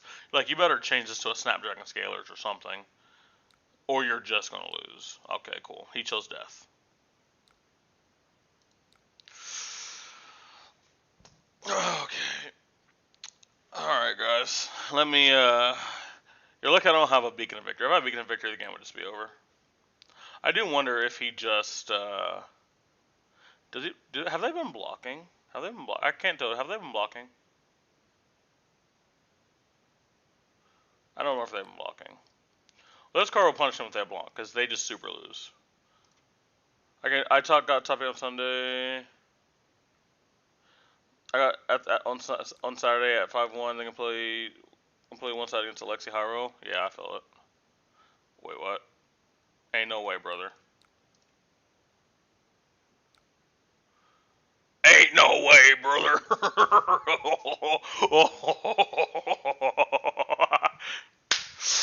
Oh boy, Jonathan, strap in. I'm glad you're here, Jonathan. Are you here? You're about to see why I'm the people's Bolton. Hey, hey, this is about to get real tough. This is about to get real tough.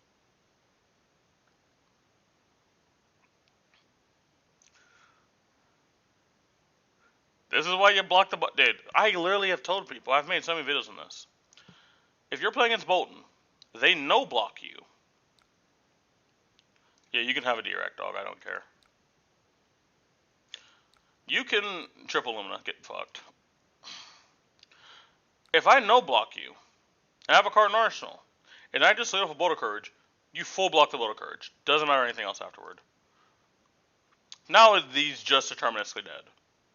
Eventually, people will just listen. I've literally made so many videos and streamed so much, and I've just tried to give people the ways to win against so many heroes. And I've told people, if you're against Bolton, he doesn't block you. He leads with Bolt of Courage. You block it. You don't not block it. I don't give a fuck if they combo afterward. If you hit Let's Bolt of Courage, you're probably deterministically dead. Because look what happens. It didn't even have to be it doesn't even have to be Beacon. It could have been literally any other card. Like imagine if Celestial Cataclysm. And then he leaves. This guy. Like, I don't understand. I told this person, undo your defense reaction so you can give me a Blood Rock Pox token. They didn't. I undid it for them. They did it anyway. Cool. Oh god. Alright, whatever, bro. Still here? Jonathan, did you enjoy that? Sorry for popping off right there, but like, dude, it's just insane. People don't listen. Alright. I'll play one more game and then we might do like a VOD review. We'll play one more game and then we'll do a live review.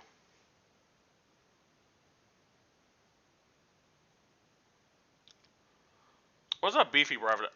I like how I asked for the beefy rival deck and it actually is like the card right in front of me. This deck is a deck I can enjoy playing. Let's play this. Let's play this piece of shit deck. This deck is nuts in like a very bad way.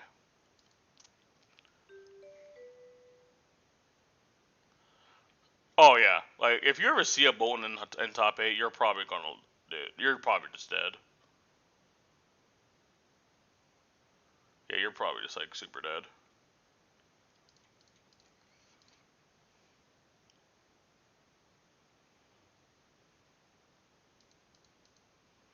I don't have falling mana a lot.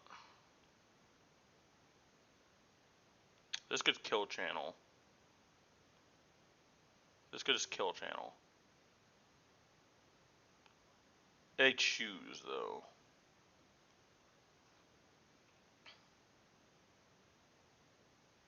Yeah, this is not worth it.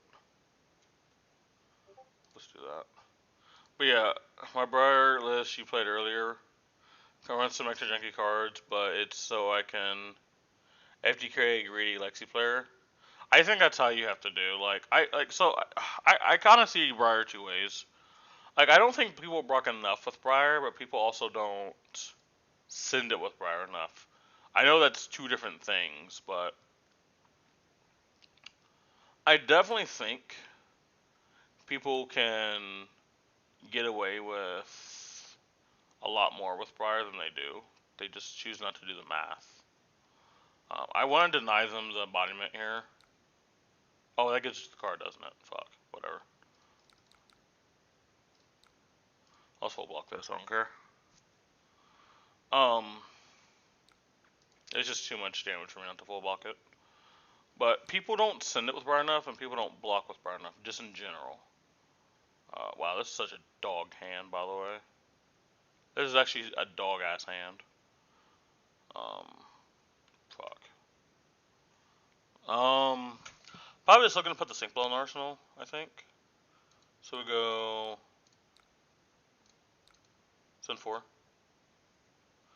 But yeah, it's just finding that delicate balance with Briar, but I think people are just on both ends of the spectrum. And like you see the top players in the middle. They look at every single hand as a math equation. And that's why they're very successful. Okay, this is a solid hand. I'm not on Embodiment of Earth, unfortunately, which would have been like gas. Because I don't really know what's happening. I don't really want to be that. East Strike go again, unless he wants to draw a card, which maybe it does choose go again. We'll Sigil here. See if we can leak a card out of him. Takes it. Okay. So they need all the cards in their hand. Gokes. That seems weird. Sync Blow.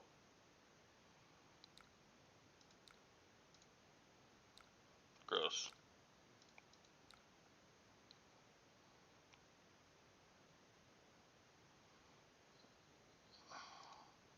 I don't really need an Arsenal TBH. Just like the Nets don't need a head coach. Sent Steel Arcane Adams. That's a 6-point damage turn. But for the way this deck is built, like that's still not horrible. You can also see the big life lead. Do we have a blue? We do. So probably just looking to send this Evergreen.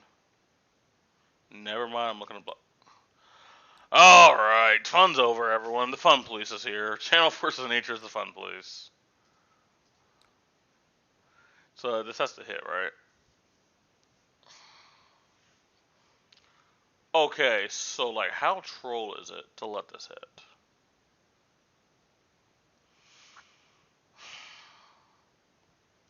It's just too irresponsible, I think.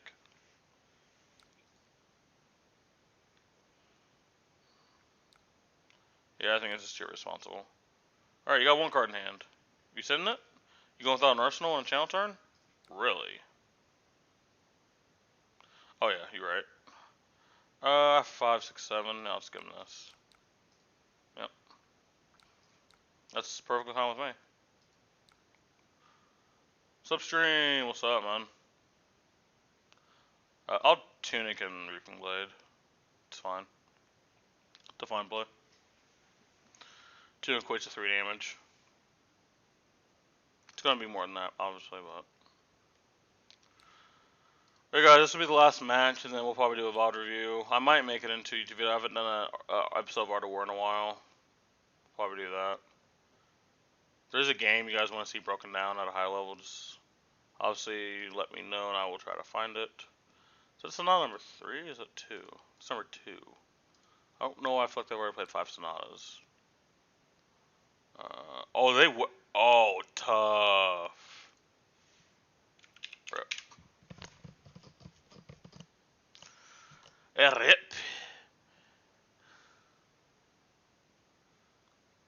To be fair, the one thing about that is, you wouldn't have drew that. You'd be much less happy if you drew that. Gotta keep that in mind. You better keep that in mind. You'd be slightly upset if you drew that.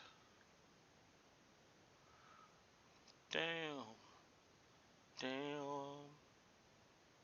Project. Get those 2 blocks out. Just Arsenal pass. Try to keep it blue. So if we went through a channel first nature turn, we went through a channel turn. Like, we're looking pretty OP right now. Crythan Runeblade, dude. So people don't know about the story of the first ever term I brought Runeblade to. Sorry, the second term I brought Runeblade to.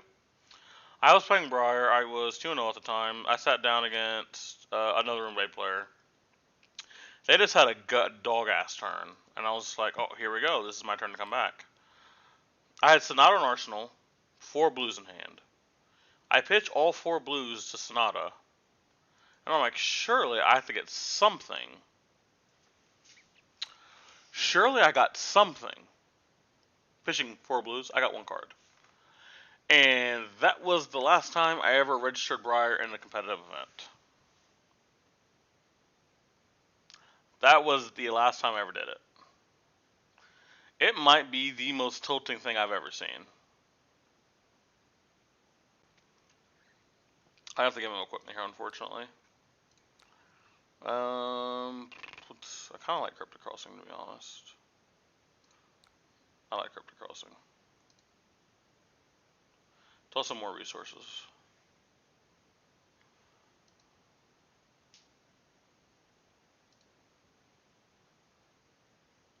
I used to play Reinhardt and then triple 1D. That was the last time I ever touched the deck. Hey, true. That's big true. That's big true. I don't know what it is about, wait, what? No, gross. Oh, you're just trying to Arsenal this and Rosetta Thorn me. Honestly, I'll take all the damage. I have way too big of a life lead right now.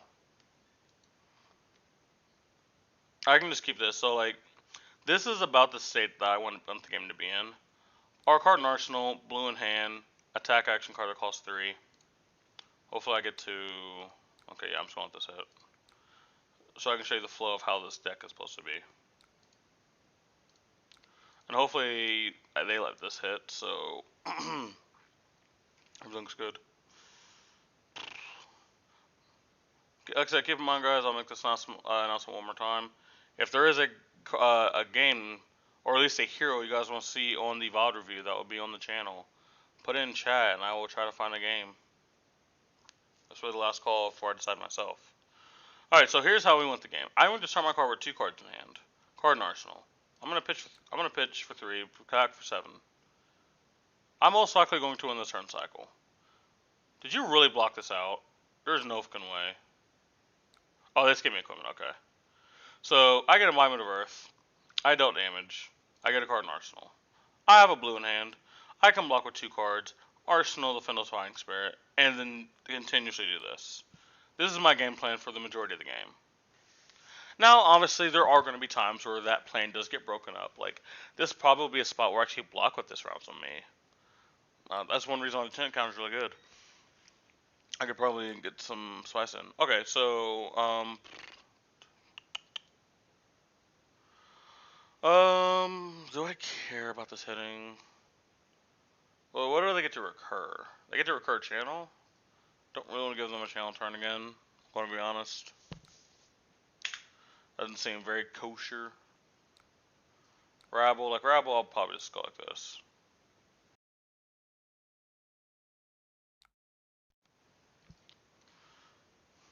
Just send Rosethorn. Got an attack. What we got?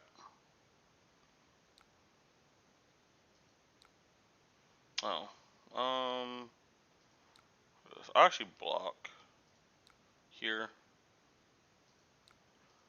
Reason why is I can just E-strike for 7, and it's literally the exact same thing.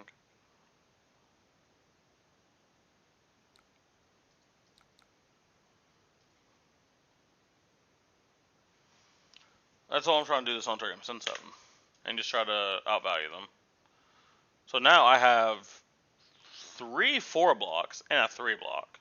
Hey! This channel about to get fucking countered, dog. This channel about to get countered. Katsu? Okay, sure. Actually, funny enough, I just bought Katsu.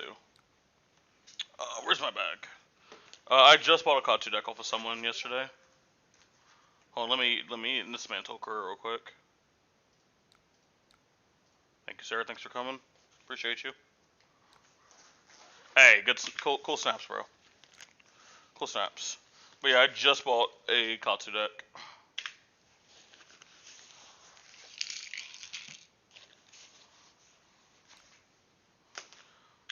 Oh. So, anyway. Nice snatch.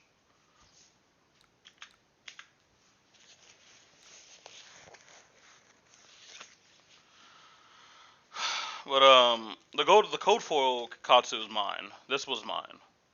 Here, I'll, make sure you guys can see it. But I just bought a full Katsu deck. I'm pretty excited. Katsu is my first ever hero, and the deck list is at an all-time low right now. You gotta be fucking kidding me, this guy. Oh, okay, so the game just was decided. It is meant for him to win. It's not. What the fuck is going on? What the fuck is going on right now? What the fuck? Does he get 2 cards? Oh god, he probably gets what, Exude and Pursuit. Probably Promise. But you like don't lead off with Promise. You save Promise for probably last. Oh no, it won't have Go again actually. Actually, I think yeah, you get Swarming and Exude. 11 Go again, my favorite. This game's trash. Alright, there you go, buddy. There you go. Fucking channel Force Nature. Yep, that's gonna draw a card, go again, do 15 backflips. What region do you play in? Midwest. Midwest. I'm in Ohio. Anyone from any Ohioers in chat?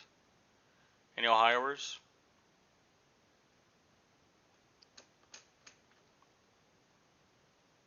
I'm from Southern Ohio. Southern Ohio. Bub. Okay, so obviously these last like 4 turns, even though like I absolutely clapped his cheeks one of these turn cycles, they have warped the game. Did any get channel around? What the fuck, man? Oh god. I just want to let you guys know this game was so fucking easy until he just did that bullshit. But I do think there was a Katsu game coverage. Pretty sure there was a Katsu game on stream.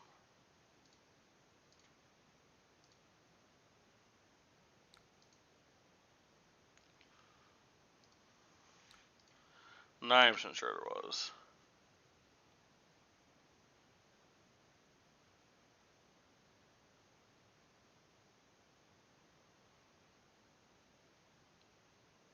There was. Okay. All right. We'll break down this game. You gotta be.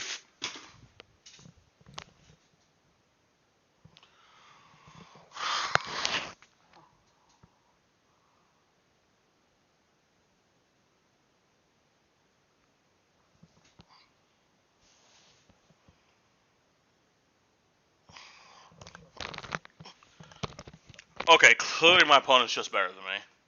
They're just better than me. I don't know what to tell you. They're just better. They're literally just better.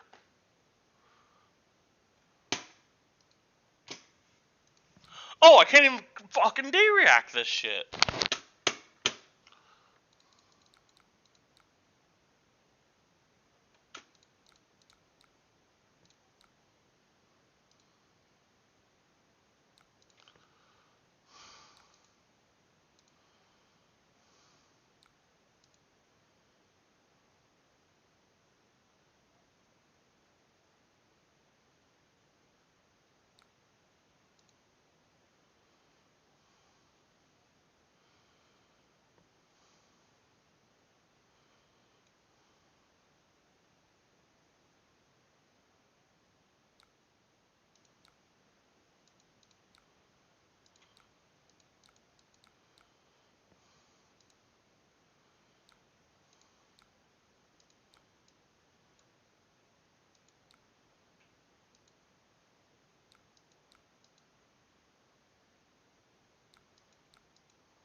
Okay. No, the fuck you did not. No, No, the fuck you didn't. Huh? Ain't no way, brother. I gotta be getting trolled right now.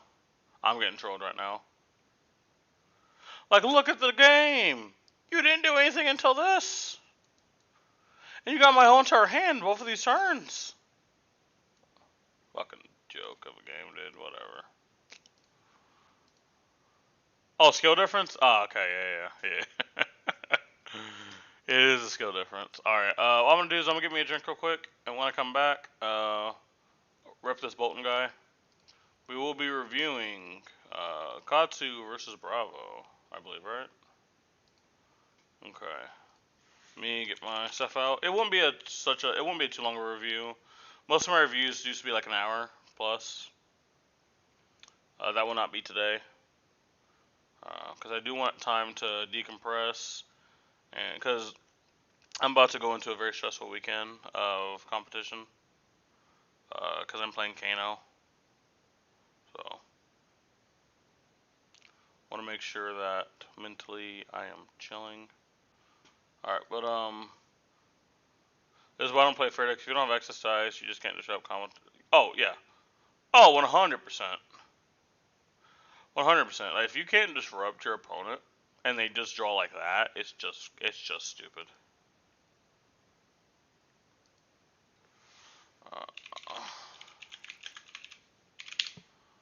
Okay. All right, guys. I'm gonna get a drink. When I come back, like I said, we will review this game. Give me 1 second.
All right, real quick, chat. Real quick.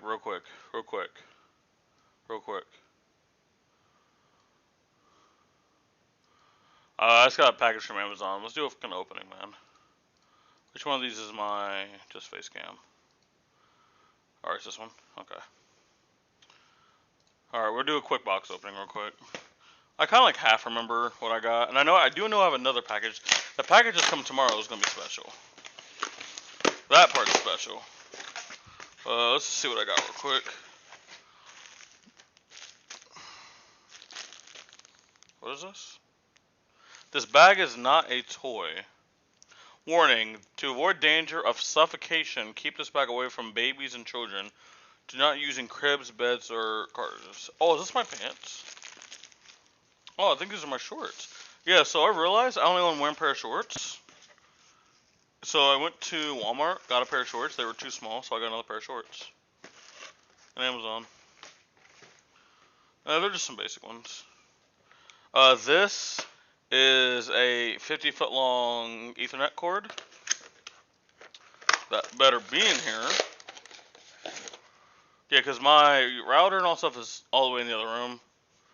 This looks kind of small, to be honest. Like, it's 50... I put 50 foot, but like, hey now. I know what 50 foot looks like. Hey. I know what 50 foot looks like.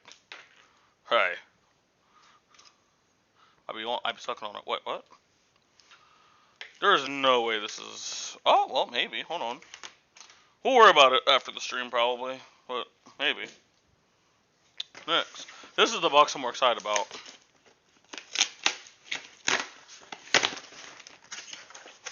Assuming I remember what it is. Yes, I got some Sneak. Some Liquid IV. And I find it to be cool, like my best friend Tarek Patel. If you guys have ever seen Tarek Patel, he's a great friend of the stream, great guy. He once called me the best Neoform player ever in Magic. But I got a Aquafit.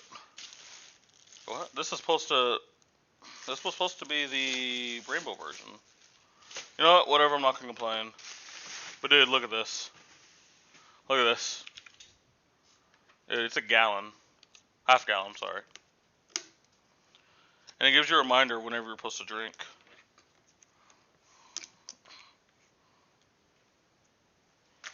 Alright. And it has a straw. And a hook.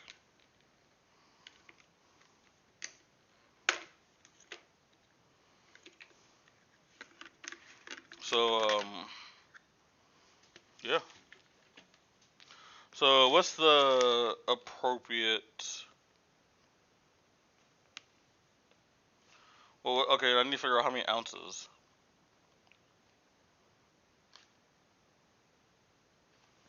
How many ounces are supposed to go with every serving?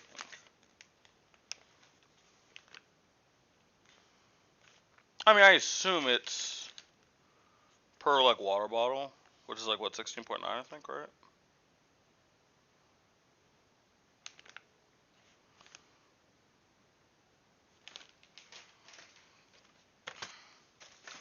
Real quick. Let me do 16.9 times 3. So that'd be right there. That's probably fine. How many's in here? 16? Well, what would be 4? Assume it's 2 overboard. 67? Yeah, it's 2 overboard. 2 would be 33. So yeah, we just have to probably do 3. Yeah. Okay.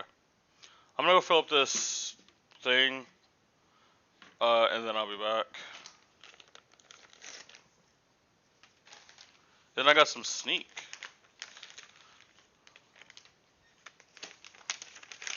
What flavor is this? Strawberry lemonade? Hell yeah, brother.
Alright guys, I am back.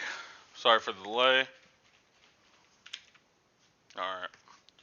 You guys ready to get into the VOD review? Let's get it. Alright, so for those who don't know, who have not been here for my VOD reviews, they are going to be aimed at specifically the highest level. This is not going to be for armory level stuff. This is for stuff that obviously is going to be for the Pro Tour. So a lot of stuff I say might seem hyperbolic, but you have to remember the context I'm putting in. Number two, there's not a lot of forgiveness on here. I try not to go too hard on people, but at the same time, if someone just doesn't know how to do math, or just makes a question, or sorry, just makes a play based on feelings and emotion during the match, I call that out. We want to make sure that we get to the best possible plays. We will often rewind, look back right on the screen, and make sure things are best.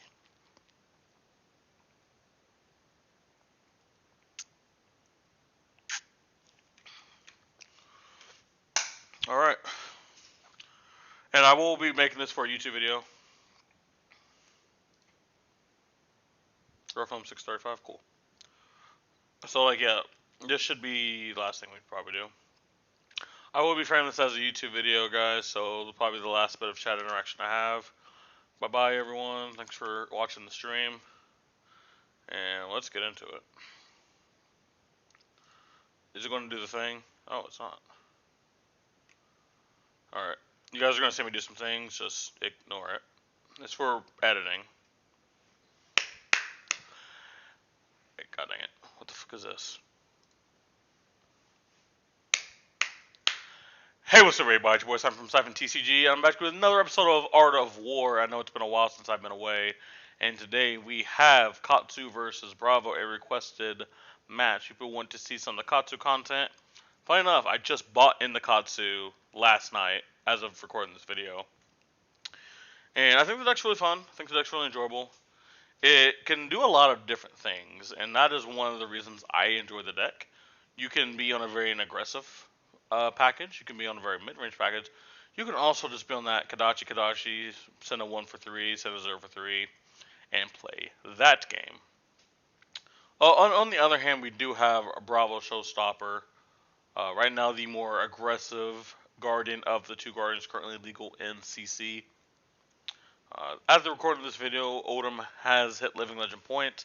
He's not currently at the format, but in the next banner restricted list, he will be Living Legend. So I do think we will see more of Bravo going forward.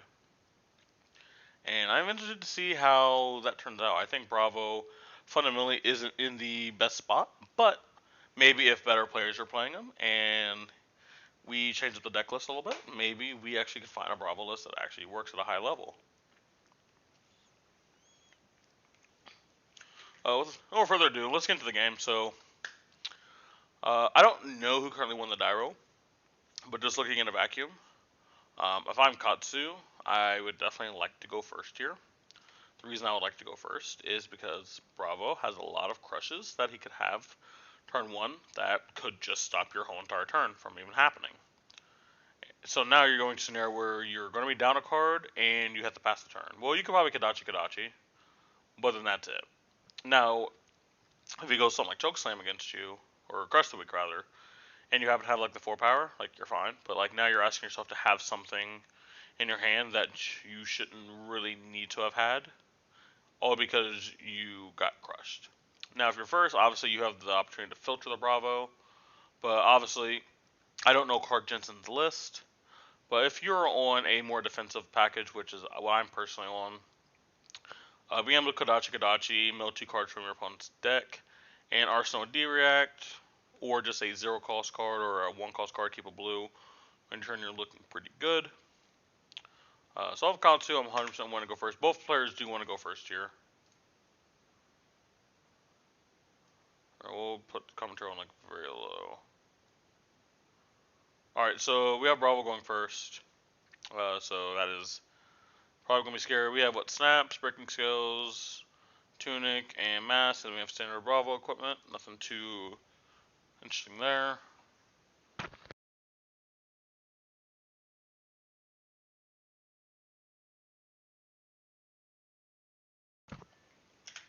So right here, we see a very interesting play out of the Bravo.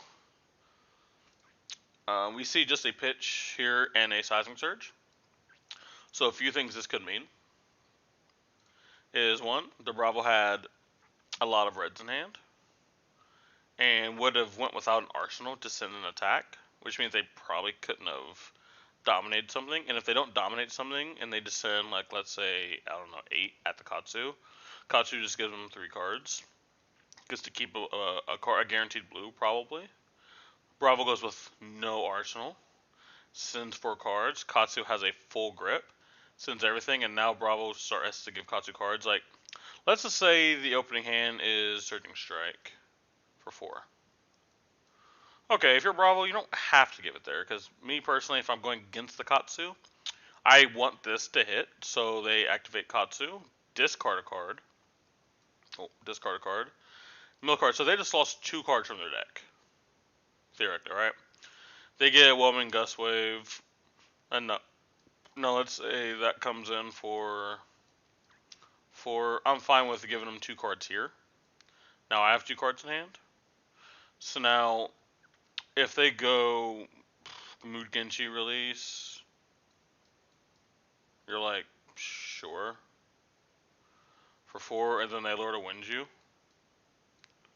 For probably, it'd end up being what, 4 or 6 or something like between like 2 and 6, I believe, right?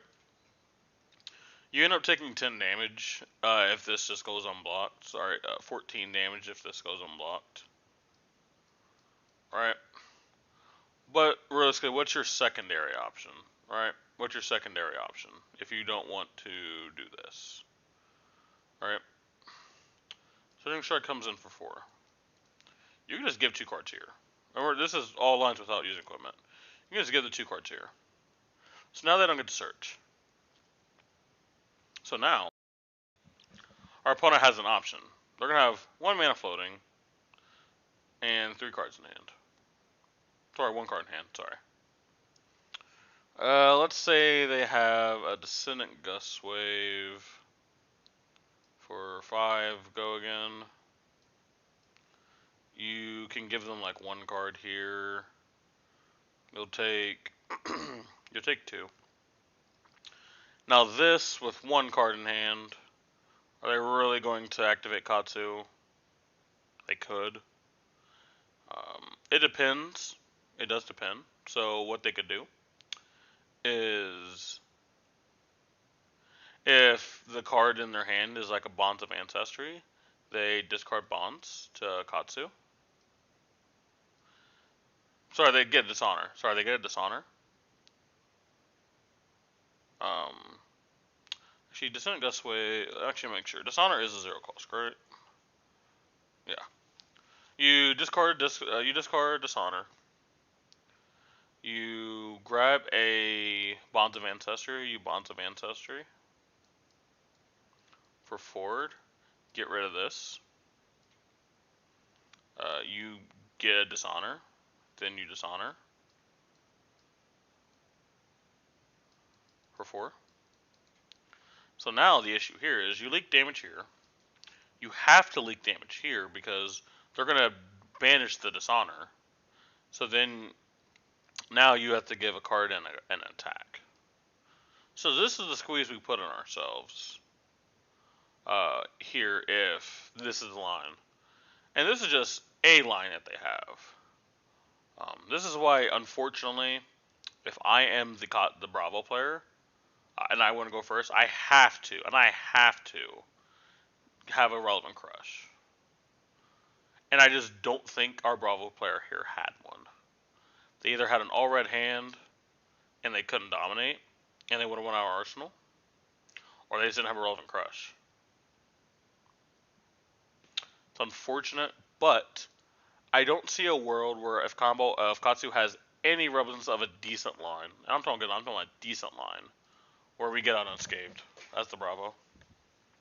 But it is on the Katsu here to capitalize on this. They did not get to filter, which is one thing that the Bravo player might be looking for. Is Katsu just has a dead hand.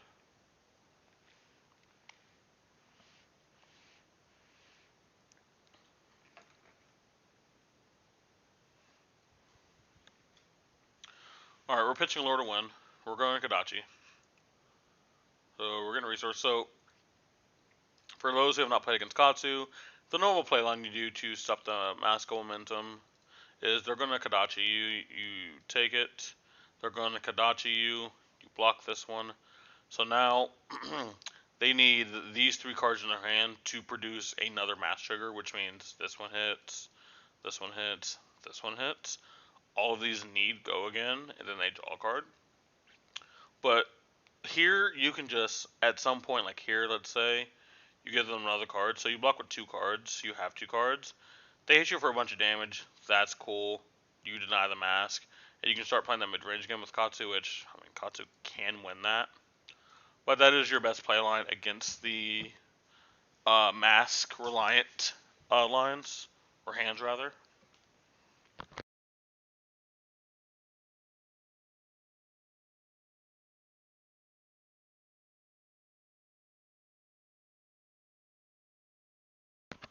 Ooh, we're giving equipment here.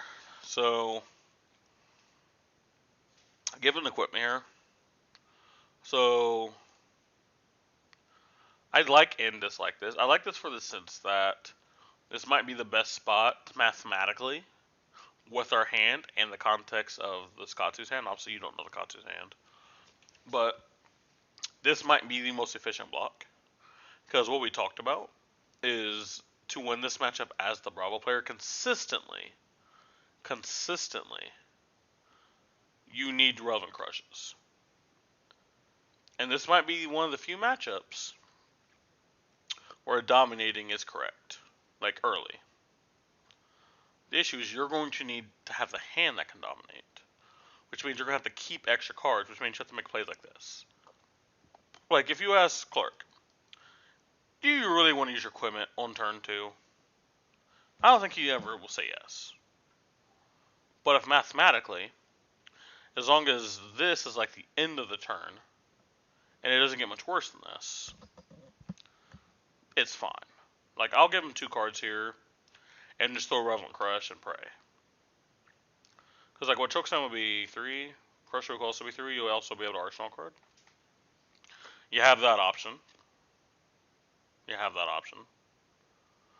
You could give both Tectonic Plating and Creator Fist here. And if what you're doing is like a, I don't know, Crush Confidence, a Crippling Crush, Spinal Crush, if that's what we're looking for here, then using this equipment early to hedge and get the tempo is fine. Making sure that you do use your equipment to increase your life total, increase the utility that your hand can provide is very important. So let's see what we do here from the Bravo side. We have a Snatch coming in for 4. We do have the possibility of combat tricks. Obviously, since very early, we don't know if we're on things like Razor Reflex.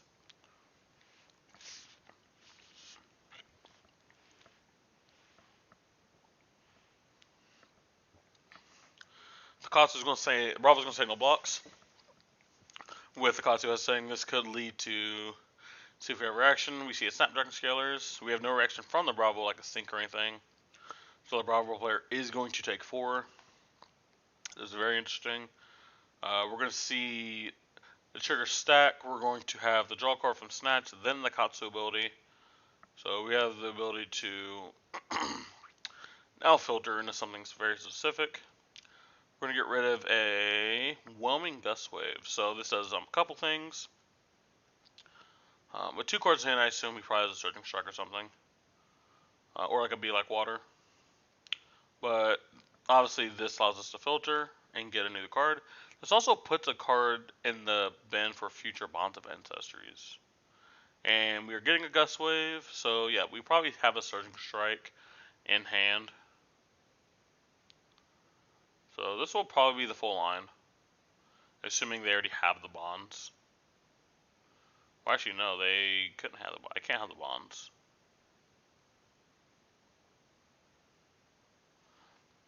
The only thing I think is they're trying to go for another mass trigger.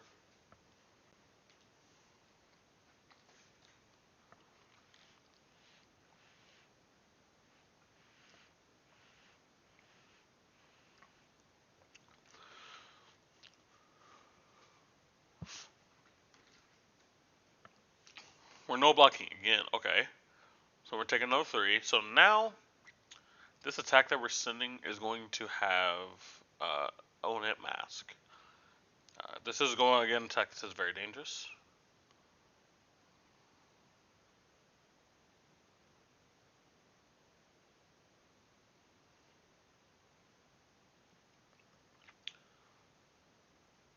I really do hope that the Bravo player does have something very, very relevant for this. This is a dangerous word to be in. We see the bonds. We see the bonds.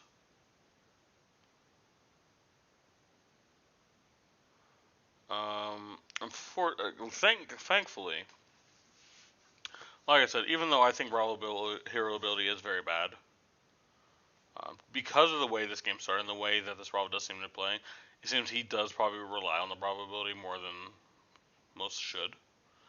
So like a Dishonor here would be very, very dangerous, but obviously Dishonor won't be here. And we got a Woman Gust Wave. Okay. A Woman Gust Wave. I assume it's just what's going to be our Chain Ender. And we Arsenal.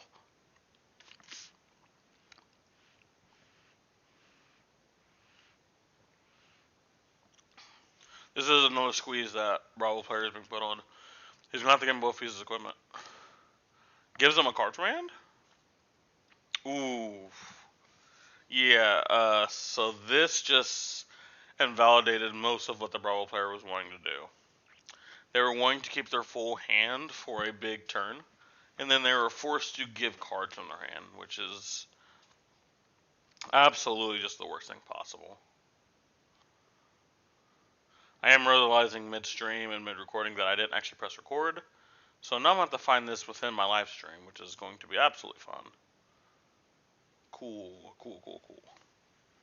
Also, for people watching this, I've drunk 56 ounces of water in the span of 5 minutes, and my life sucks. Carry on.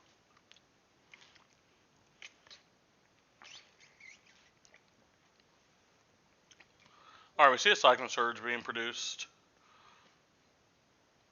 Are we activating Bravo as well? Does not appear we are. We are activating Bravo. It is a Crippling Crush. Oh, so they had Crippling Crush Pummel. That's what they had. That Crippling Crush Pummel.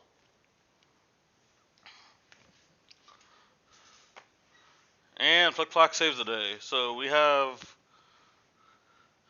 8 blocks, so we barely just make it out. So this Katsu now has infinite tempo. Because now, here's what we got to look at. So now that we see the conclusion of both turn cycles, let's check the life totals.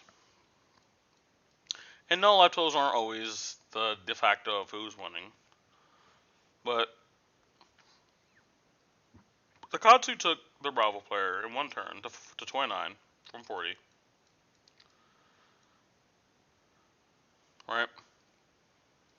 So it did 11 damage here. Did 11 damage. In return, he took 3. So far, we're up by 8.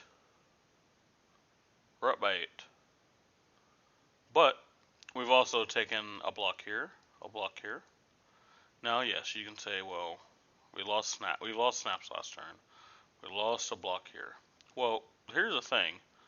This has battle 1. This is still a +1 at some point. So that's the Bravo has to play around. So not only did it get points of value in blocking, it is a future pump. So we're up by 8 on the turn cycle. We got to fill our graveyard up for future Bonds of Ancestries. We have a 3-card hand. Bravo's off of an arsenal. His blocking equipment is worse. And he's at 29.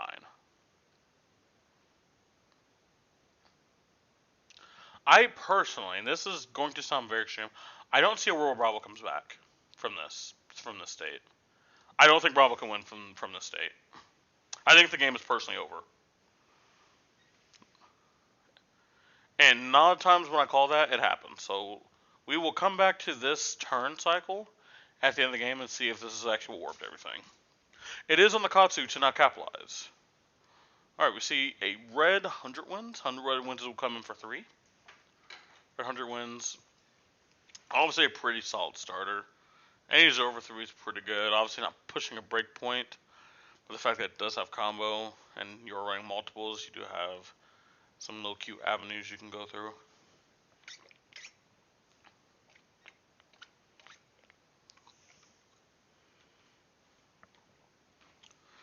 The Bravo player looks like he's just signing up for it. Said send me the bill later. It's understandable. There are more dangerous things coming down the line. But I assume we have 2 cards left. So me personally, I probably would Kadachi then 100 wins, and then look to Arsenal. But the only thing I can assume is we have a combo piece in hand, and we just want to send a snatch for value. The actual one hit does not matter. But yeah, I mean, I wouldn't have hated just Kadachi 100 wins, Arsenal the snatch, possibly block out next turn, send the snatch. But again, if it's an important combo piece that's going in the Arsenal, that is understandable. All players doing the math and seeing if they're able to block and still present more relevant damage. We definitely know they're not dominating. I just assume we probably just try to send Hammer here. So I give them cards, send Hammer for 4, get an Arsenal card, and then just try to slowly recover. If you give them 2 cards and then you try to swing Hammer for 6, sorry, you give them 3. You give them like 1 card. Oh, I'm sorry. We're just signing up for the damage still. I was trying to go through multiple lines. It turns out we just sent it. Alright, so we're down 15.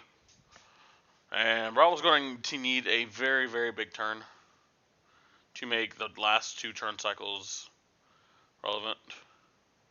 Command and Conquer Pummel is not it. Okay, now yes, I do agree that the way Katsu played, this is most likely an important card in Arsenal, so this Pummel is looking to do a lot.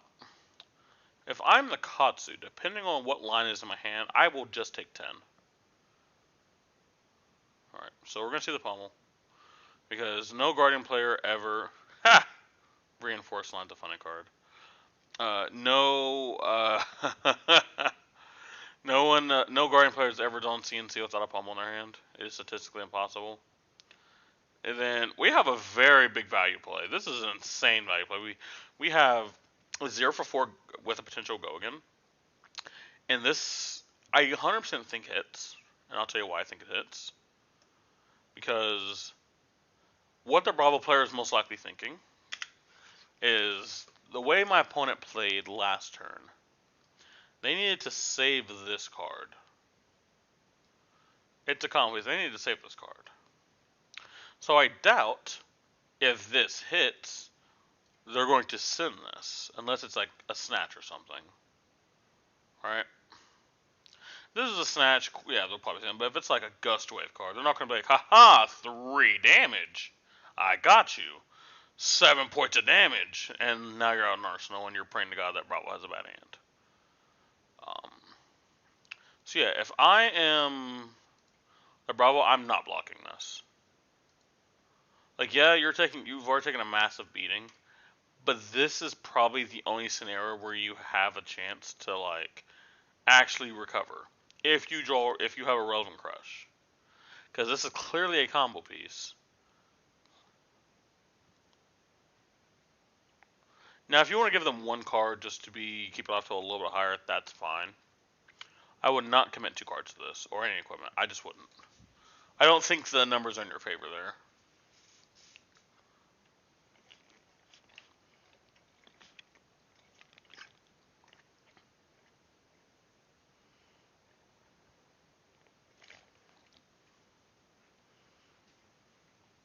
Well, you can see, just that first turn. First turn of the games is a lot of times what just decides the whole entire game. But this is what I was talking about earlier. It's just like, what does the Bravo player do? But yes, doing the correct thing, not blocking. Does he have a card in hand? I'm just missing. I do. I mean, I know it triggers. Spinning will kick. I mean, that's probably enough points of value to send it. Like, it's it's probably fine. I don't know if I would have personally done it, but I get it. Cause that's just 8 points of value.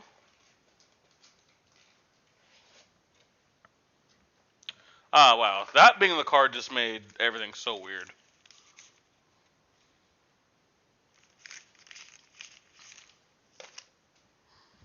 Are we giving cards? We're not giving cards. All right, we're going to 14.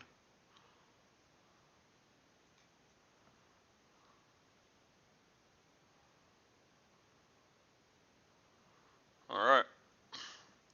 We have another no block turn from the Bravo. We're going to need to see something here. We have to. Like, dominated crippling crush or something. I don't see we're leading off with a pitch. If it's just CNC Pummel, that's not it. CNC Pummel's not it.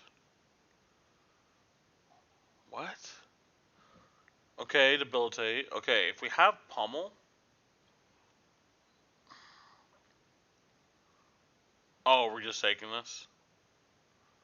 Oh, we just took it. Oh, we just snap took it. Oh, yeah, this Bravo's gonna fucking die. Not actually, like, dead, but, like. And I believe debilitate says attack action card. If it says attack, then the game is just kind of over. He could absorb it with Kodachi.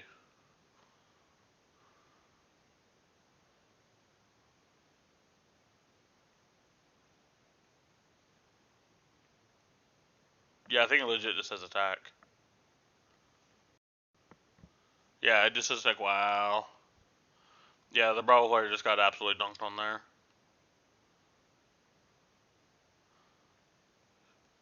You're in a spot where you actually probably have to give cards in the first attack. Because if he gets a search here, he probably has a full line. Alright, we got 5. Do we have the Ancestral Empowerment Punish? Oh my gosh, the Punish. Yeah, it was just meant for the Katsu to win this game. I don't know what to tell you. Alright, going to take 1. We're going to trigger Katsu. Do we feel like searching? No, we don't feel like searching. Alright, we have Gust Away for 5. So far, 11 points have been sent. Full hit would take 8, Bravo to 8.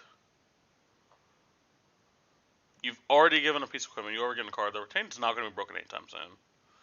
Alright, well, Crown and another 3 block. Crown the Arsenal away. That makes sense to me. Okay.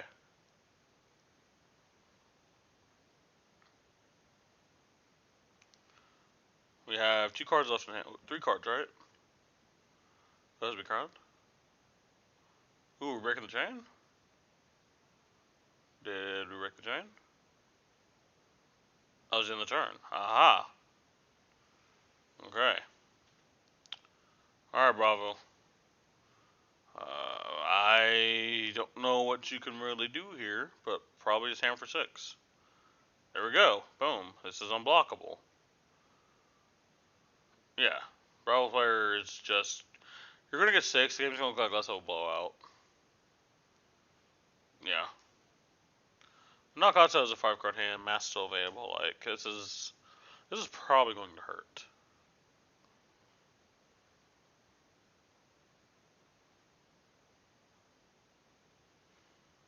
Spinning... Oh, God. Oh, does he have another spinning wheel kick in hand? Oh, I think they have another spinning wheel kick.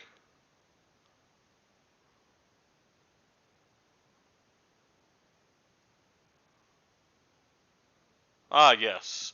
Moving the dice slightly up helps you to read the entire card. Yes, sir.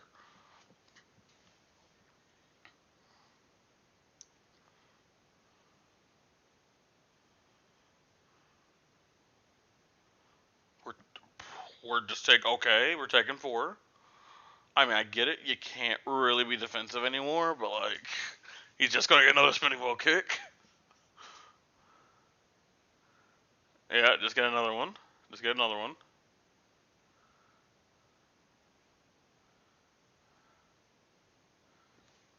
Yeah, this is just hard to watch at this point. Like at this point, there's not much more analysis.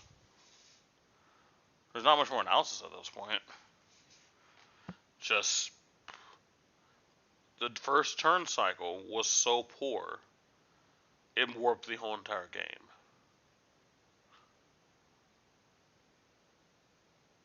Come on, Clark, tighten up, man, tighten up. Tee up. Oh, we did not grab spinning wheel kick. Okay.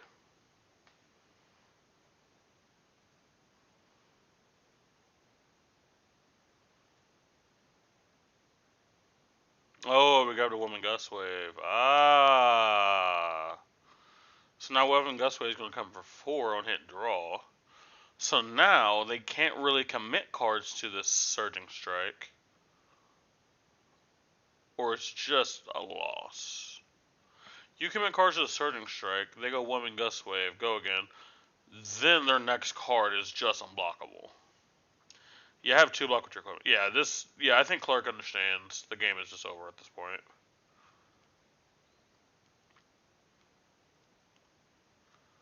Like, because you know you have whelming, I probably would just commit the cards to the whelming so he doesn't draw. Unless you plan on blocking this out and blocking that out.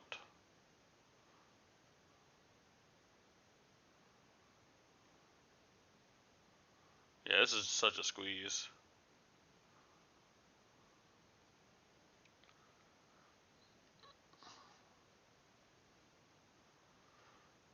Alright, we're taking 5. So far we've sent 9 points of value. 9, make it 13 points of value. Now we are under lethal. This is our first lethal presented. Now we probably give a card in equipment. Dude, how does that help you read it better? How does that help you read it better? Dude, I've been on camera before. That does not help. Does not what the cards do by the pictures.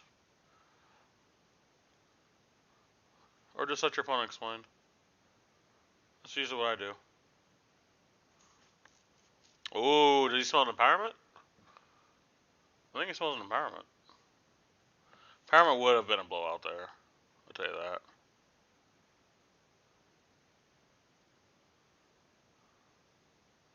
Alright, Bonds of Ancestry. What are we getting here? Oh no, the contents of the graveyard. Well, the full contents rather. We get Dishonor? Is that dude, kill him with Dishonor? Dishonor the Bravo? If Bravo's dead, he can't use activate Bravo ability. This is true.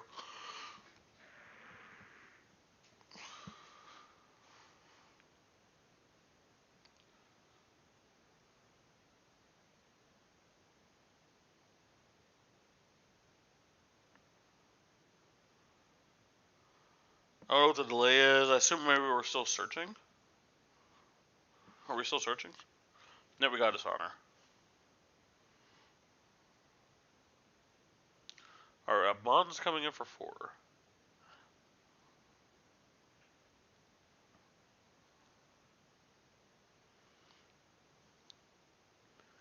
I mean, you're extremely dead no matter what.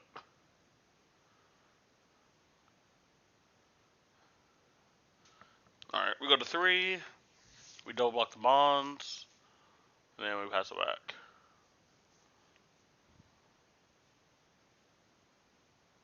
Hmm? Oh, we just say 1, go to 2. We turn off Bravo ability. Not that it's horribly relevant. I figured we were just keeping our auto as high as possible. So the Kodachi luck is not that bad. I get ton of Kodachi luck anyway right now. But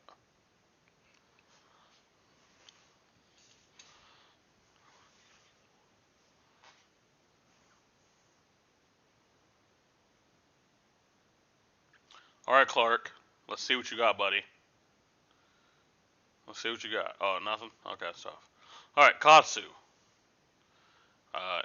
You most likely single lethal with almost every card now. Except Kadachi's. But that's also Kadachi. Yeah, guys, I apologize. The analysis kind of just stops whenever one player gets an absurdly gross advantage. And it becomes kind of impossible for the other player to play the game in a fruitful way. What if pulverizing this matchup? What do you know over pulverizing the Katsu? Breaking skills. Yes, sir. Katsu ability. Discarding.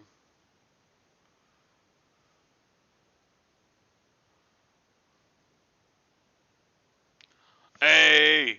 Mansent, let's go! Mansent. We love you, Mansent.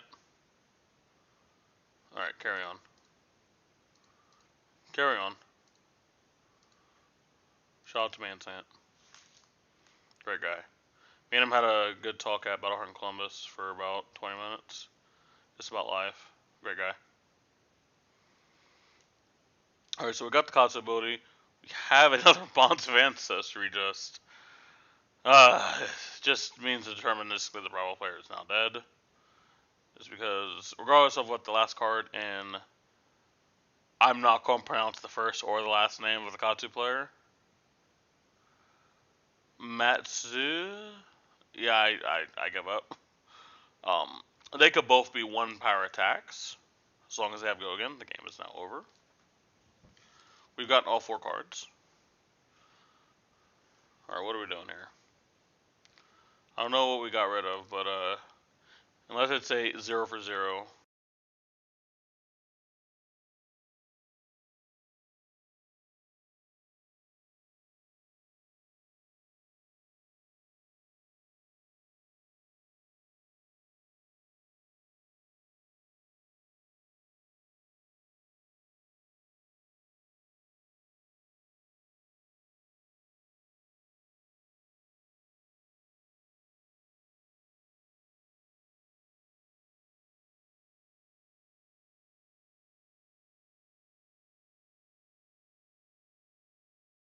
He went first. But let's review this last part here. So we just have an Arsenal pass from the Bravo player. Katsu didn't get the filter, but you didn't force through any damage. You didn't force a crush effect. So when our Katsu player, when Katsu has no disruption, let's just see again what happens here. We have a Kadachi. Okay, you're not going to block Kadachi. This part's obvious. Sends another Kadachi. This one you block. Because if... Yeah. And again, I think giving the piece here is fine. Keeps most cards in hand. Because if in your head you were trying to send significant damage this way, you probably need all the cards in your hand. That's one reason I don't like Bravo. He has to use his whole entire hand most of the time. To do like the really big thing. So now we have Snatch, and we have a clear and obvious Snapdragon Scalers. And no, or a Razor Reflex. You know he is going to get go again at some point. Alright? Like I said, with the one floating, he's already representing Razor. With Snapdragon Scalers, you have go again there. Alright, boom. So, yeah, we stopped Mask. But we allowed our Katsu player to draw a card. And search. And search! Like, you can already see where this turn is just failing. Constantly. Like I said, do you get blown up by Razor Reflex? Absolutely, you do. Absolutely. But until you see the first one, don't play around it, because it's not a card that all Katsus play. Difference is, like, if you go against a Guardian player, 99% of them will play pommel. So you kind of have to play around the pommel. But Razor Reflex is not an auto include. So now we have Descend and Gust Wave coming in for 3. You're not going to block Descend and Gust Wave because it doesn't trigger Katsu, doesn't have an on hit. So yeah, sure, we'll take 3. That sounds cool. Sign me up for that. Now, this next attack we have threatens Mask. So now your whole entire plan, and this is one of the reasons why I said the game was over, your whole entire plan and the way you made a lot of these decisions were based on you keeping this and you having this. But now, we send this attack, unless you just think he's going to draw off of it, or you think he's just going to Arsenal it. Why don't you just block here? And if the thing is, well, I know he's going to snap it, cool. He used a resource here. He lost a card here. You lose 2 cards here, but now you're on 2 cards versus what would be 1 card because he has this. Well, it would be technically 2, but like 1 card. He's not going to threaten Mask at any point in the turn. You can probably have a chance to win the turn cycle. Honestly, you could. But because of our greediness, and this goes into, again, a lot of times, people really they feel like they have to do this every fucking turn. You only do this is if, like I said, we don't remember, but he did this one time for like a debilitate. And I'm like, no, debilitate's dog ass. The only time I'm really saving Bravo ability for some is Spinal, Crippling, Chokeslam, or what's it called? Crush the Weak.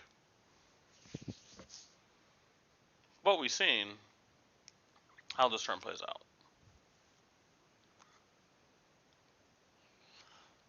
But here's the other thing. You have to remember, you can still just play these attacks. Like, they don't always have to be dominated.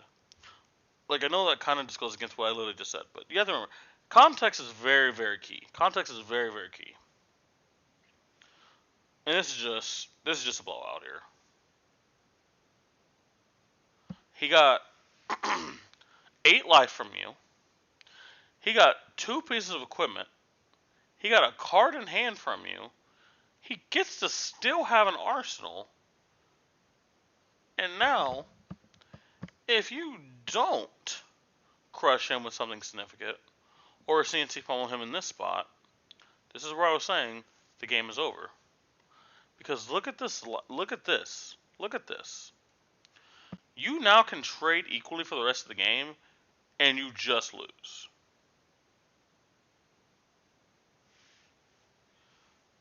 And what he was trying to set up was a Crippling Crush pummel. Did you really need Crippling Crush pummel? Did you have to Crippling Crush pummel? Was just Dominant Crippling Crush not enough?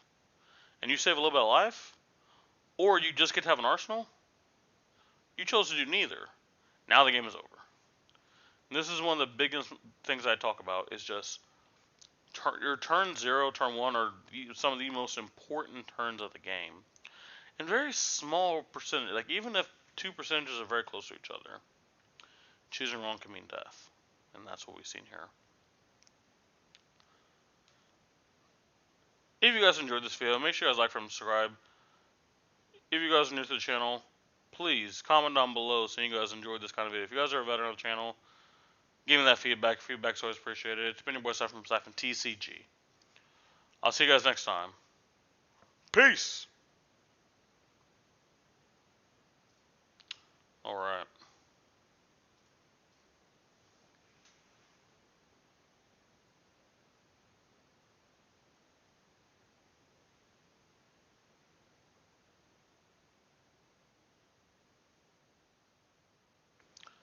Oh, I just realized, this matchup is this matchup normally Bravo or Katsu favored?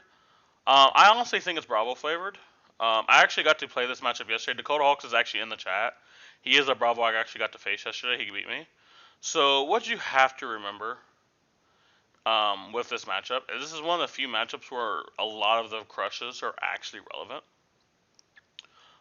But because of all the utility and all the stuff combined that Katsu brings, sacrificing like too much health, sacrificing a lot of health to like dominate or pummel something can lead to just blowouts. Because we know Katsus are in defense reactions, we know they're on reinforcing lines. If we read wrong and they're not on one, you lead to games like that. The Bravo player right there could not read that Katsu was on any defense reactions. But if you look at Katsu list, you would know they're on defense reactions, which should have altered your play line where you either block the snatch. Actually, I think you just block. I don't think there's another thing. I think you just block snatch. Because what happened when you didn't block snatch? Got to draw a card. Got to filter with Katsu. And then made the third card on that chain also trigger mask. And regardless if it has go again or not, their opponent either gets to send another card, or they get to have an arsenal. Neither are good for you. And then if what you do in your turn is not significant enough, you just lose. Like, why do we go for Crippling Crush Pummel when we can just keep our life total high, send Hammer, or just send Crippling Crush? Both of those were so much better. Yeah, I feel like I'm watching Pat just never block. Exactly, Dakota. Exactly. Dakota, exactly. This is exactly what I was thinking. We have a Bravo player close to us that they just don't do math. And then they wonder why they lose. Because you can't do math. And I'm not saying you need to do trigonometry, geometry. You need to be able to do basic counting. Can you do basic counting? My hand, total, we're talking about attack value plus points of value on like own hits. Let's say my hand has 14 points of value. Right? My opponent's hand has 16 points of value. My opponent's 16 points of value leaves them without an arsenal, and they have no relevant hits, it is just damage. My 14 points of value can actually go up to 18 because I have an on hit, or I can keep the 14, have an arsenal. Alternatively, I can send 6, block, and attempt to win the turn cycle through attrition. But a lot of times, people do not think about things in this kind of way. They just look at their hand and be like, I can do this. And then their hand just crumbles when they can't do that. You can't just think in the now. You can't just think, what can I do this turn? Because let's say we go past this turn. What's next? How much did you choose to sacrifice for that? Right? A lot of views are great, but I prefer close games. I think Destiny won the Bravo player to get farmed here. I honestly was thinking it was going to be a close game, Jonathan. And then the Bravo player just started not doing math. Like, let me not take anything away from the Katsu player. The Katsu player played fantastic. But when people don't do math, you end up in games like that. Are you using iVidia? Are you talking about the website by Alan? You talking about hold on. I think I need to go to his YouTube. No, hold on. What's his Twitter? Hold on. All my notifications. Hold on.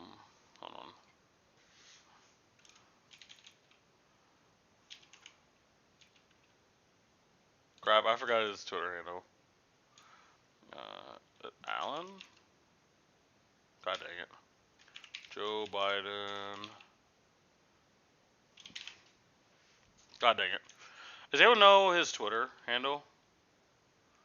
Like, I know Mansant tweeted at him once, so I can maybe just look at Mansant. But what's your name, Zach? Do you have a Twitter handle?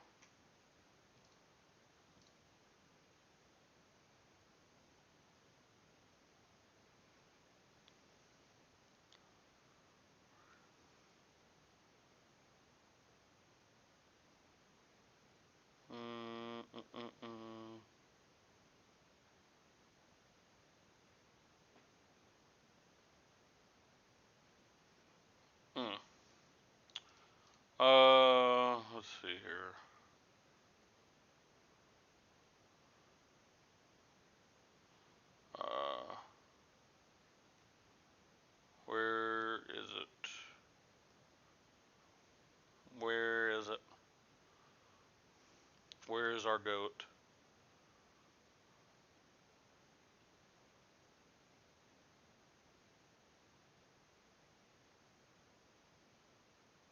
Oh, there we go. Yeah, you're talking about this, right, Zach? This? Yeah, I know it has all. I know it has all the VODs, but I don't think Pro Tour is on there.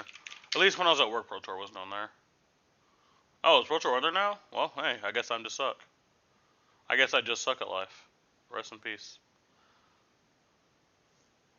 But yeah, just for you guys who guys don't know about this resource, the boy Alan has a fantastic resource for watching any stream games. Like for example, you want to watch this absolute decimation of Bolton versus Viserai? Well, boom, you have it right here. This right? The issue is there's no deck list on there yet, but I do think for more current events we'll get there. Actually, let me look for the current events. But yeah, this website's very good. I'm really glad that it is. Oh, we have so we have updated list here. Yeah, sweet, cool. But yeah, this website's pretty good. Um, but yeah, if you guys ever want to watch like matches, and it's not just Pro Tour, like you can actually, let me, boom. You want to watch about like the YN Gaming's thing?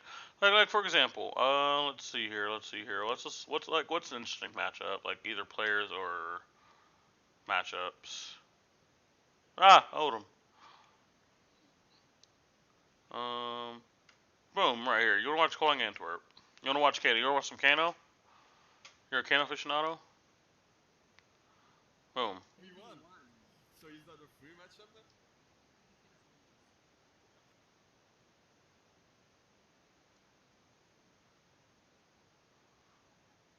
Why would you play Tunic against Briar? Unless you know you're a Briar, unless you know the Briar's on the mid-range defensive mode, you would never run. Okay, bro. All right, bro. Hey, I'm just gonna let the commentators cook, bro. Hey, I'm gonna let those commentators cook. Let them cook. But yeah, guys. Like for example, I think you can. Can you search heroes? I think you might even be able to search heroes. You can search heroes. Look at this. Look at this. Look. 2021. Look at this. This is Calling Vegas.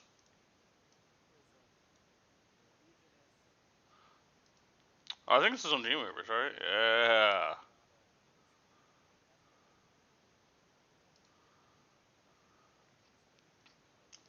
Yeah, but like, look at this. This is from 2021, guys. I remember the website, Zach. I appreciate you bringing it up. I watch the website when I'm at work, but I don't. What's it called? I didn't think about using it for the VOD review. All right. I think that I have time for maybe like one more game, and then I gotta head out.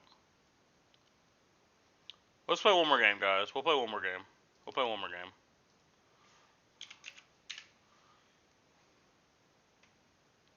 I'm not playing Kano, only because I don't want to deal with the headache. I do want to try this Icelander build out.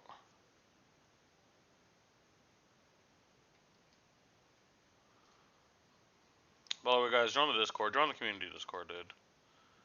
Where's it at? Yeah, it's my boy Snyder's Icelander list. Not even gonna look at it. We're just playing it.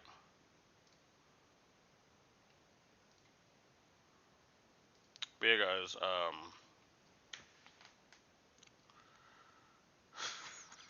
I just keep looking at this and laughing. Oh, Jesus. Oh, by the way, so I got more drink stuff. I didn't realize I didn't really think about it until like I just got it. But like I have way too much drink stuff now. And now I have a cup.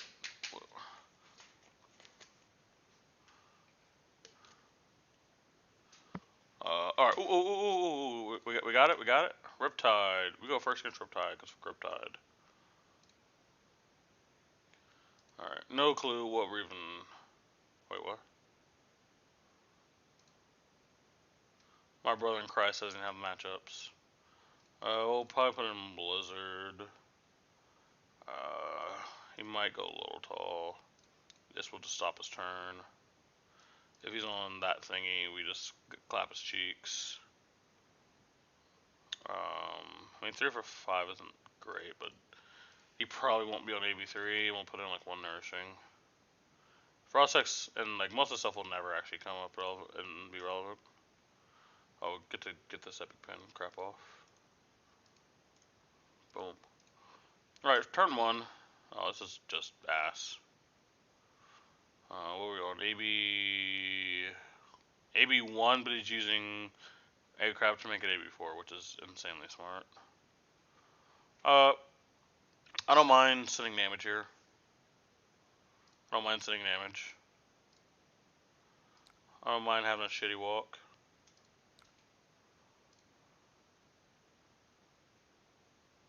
And then I have the opportunity to maintain priority in Waning Moon here. I guess I don't. Never mind. I thought I did. But I wanted to do all this so we couldn't AB3. Now it's just inefficient for me to do so. I'm just going to move to the step. Going Dreadbore, which is interesting. We'll put the Aether Ice Fang in there. I doubt I need the extra 1 from thing.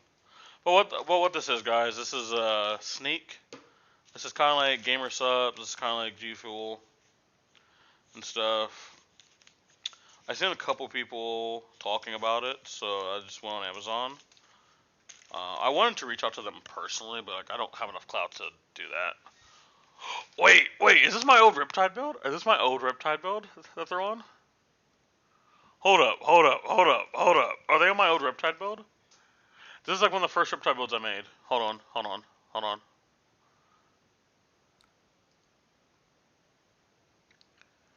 Hold the fuck up, bro. I'm gonna keep this so I can just do a really funny play. I have a few options actually. I can just go. You didn't see that. Main Fuse fused. I almost want Thoughtseize their hand. So 1, this card we don't know, but 2 of these cards was in his hand last turn.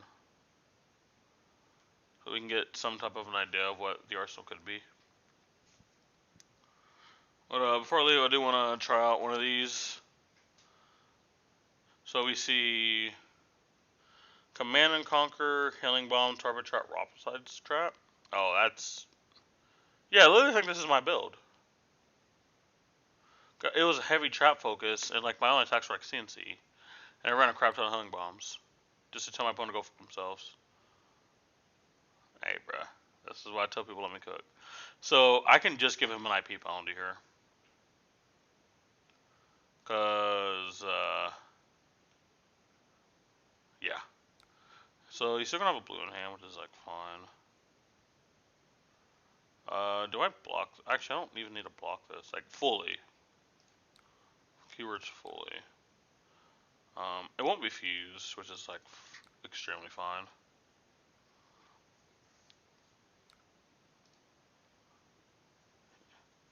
He takes 2 at least, no matter what.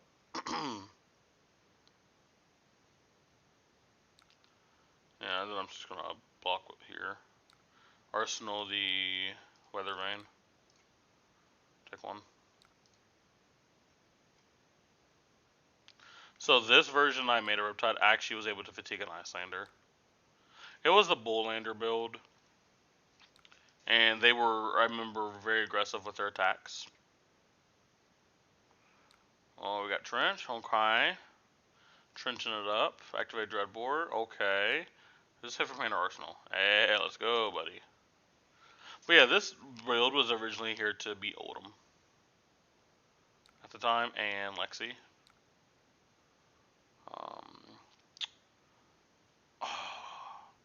So I was actually on Razor. I was on Razor Reflex at the time. This play makes me wonder if he's on Razor. I wonder if he's on Razor. Oh, I kind of want to find out. I kind of want to find out.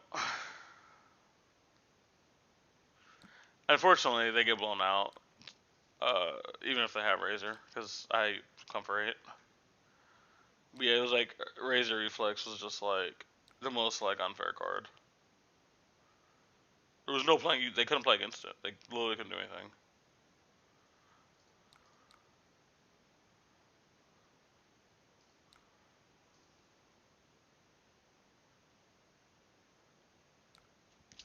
All right. Would you like to get taxed and 2 arcane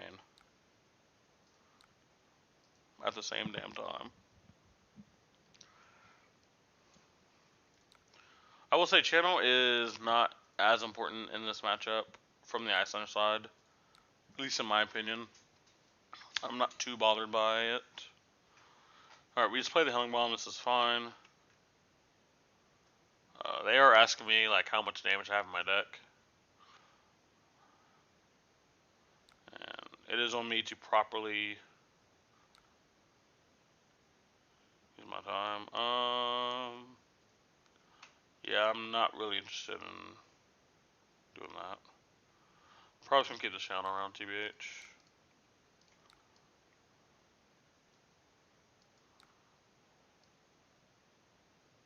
Wait, what?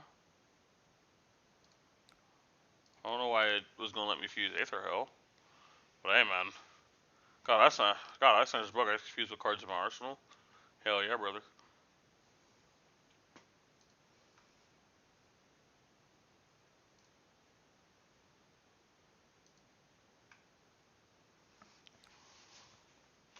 Oh, nice. And Shell Lake.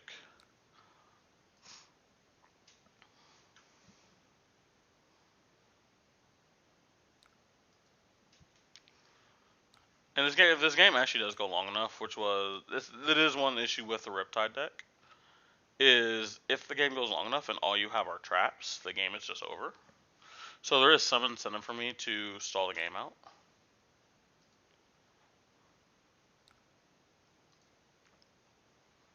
Mm-hmm.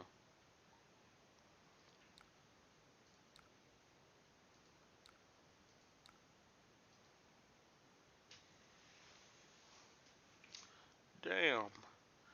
Damn. Project. After this game, I'll have you guys pick whatever flavor I get from this.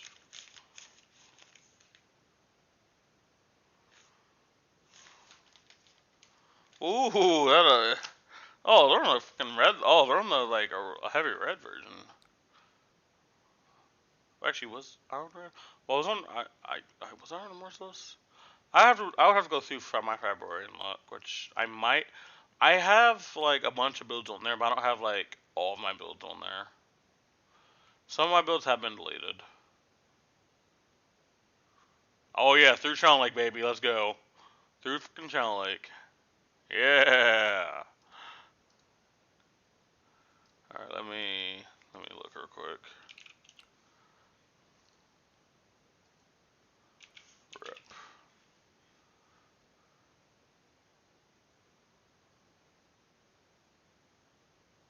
All right. Yeah, this is. Wait, what the fuck is this? Wait, what is this? Why is there 92 cards? What happened?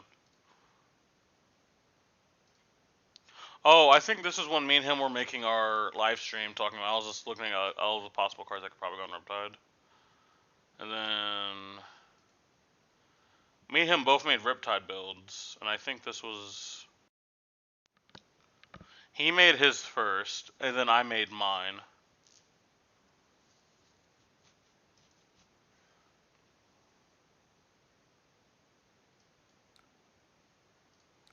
I do want to cycle a little bit, if I can.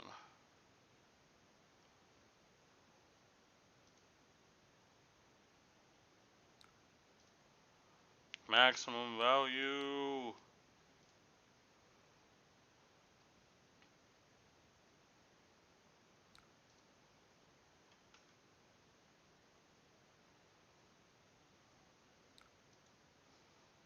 Yeah, this is just tough. I'm not gonna lie. I don't really know how Riptide beats the arcane version of Icelander with with natural AB1. I just don't think you have enough damage.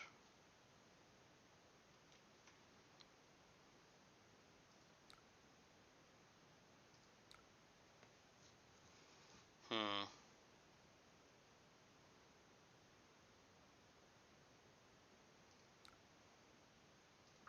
It's gonna be a little slightly inefficient play here, but I kind of want to keep the Arctic. But I also wanted to Cornet to peak. Real quick, guys, if there's anyone still on the stream, as again, if no one answers, I'll just pick myself. What flavor of sneak do you guys want me to try first? We have strawberry, grape crush, electro mango, raspberry lemonade, neon punch, sour apple, strawberry watermelon, bubblegum, and cherry bomb. What do you guys want me to try first? Ah, salvage shot. Let's go. Yeah, salvage shot. Oh, wait, I think I just kill you. Yeah, I'm just going to kill you. To make this game look closer, I shall take the damage. This is for your mental, not mine.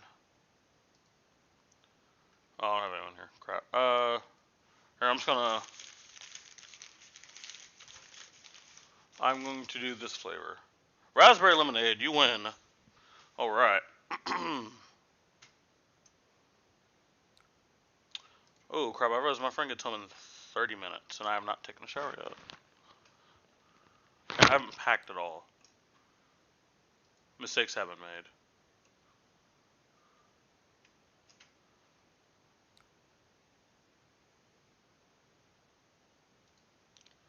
So, brother, I just want to let you know you're about to feel some pain.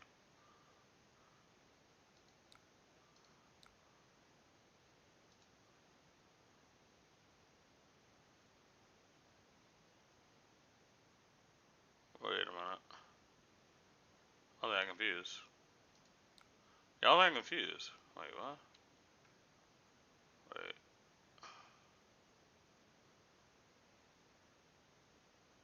Wait, am I stupid? Hold on. Two floating. Am I just stupid?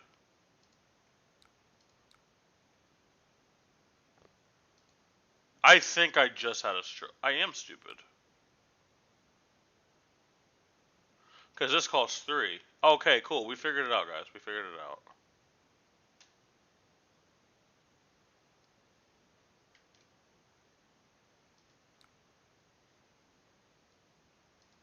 I had a stroke.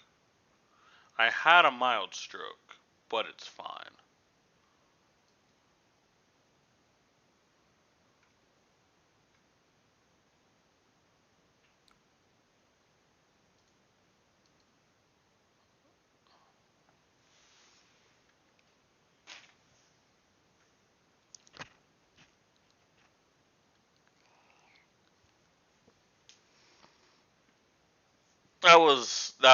That mild stroke was not fun. No, because I'm literally like looking. I was like, wait, I have 2 ice cards. It costs 3. Why can't I pay for this?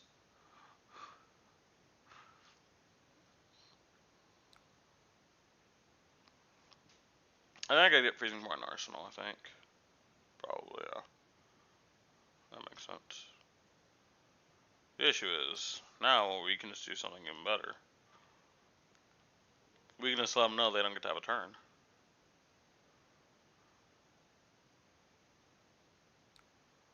Alright, my brother in Christ. Have fun with this.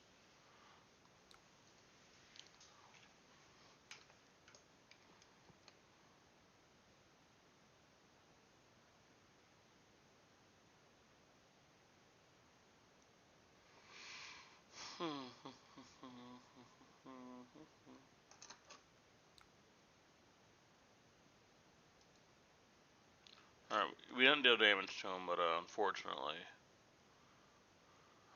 For you to take any legal game action, I need both cards from your hand, please. Thank you. Hopefully those are 2 reds.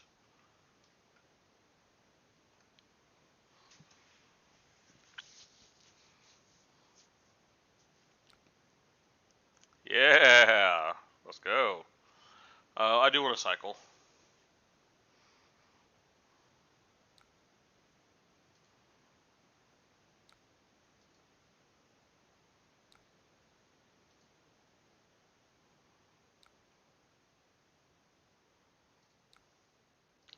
I'll help him out a little bit. I'll help him out. Give him a little filter. There you go, buddy. I got you. The unfortunate thing is, now you absolutely have nothing to do on your turn. 1 damage. Powerful. Beautiful, beautiful. 1 damage. A be it, clown. A be it. Right now. A be it. Thank you. But then, so this is where... Oh, this one had 99. Dear God, what happened? Alright, where's the first one? I think this is the one that we collabed on. And, like, this is the first one where we made it together.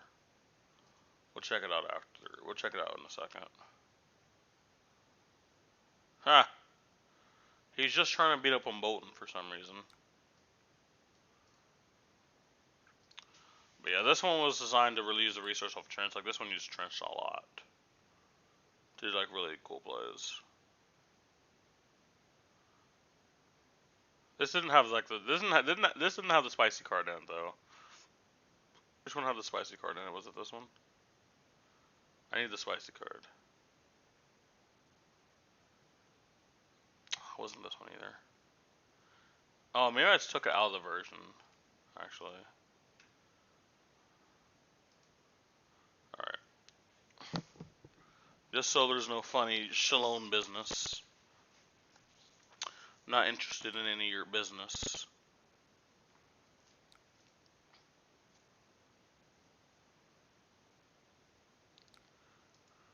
Discard instead of pitching it. When that's like one of the cards you'd like to see at some point. This is going to be an absolute slog, though. Absolute slog.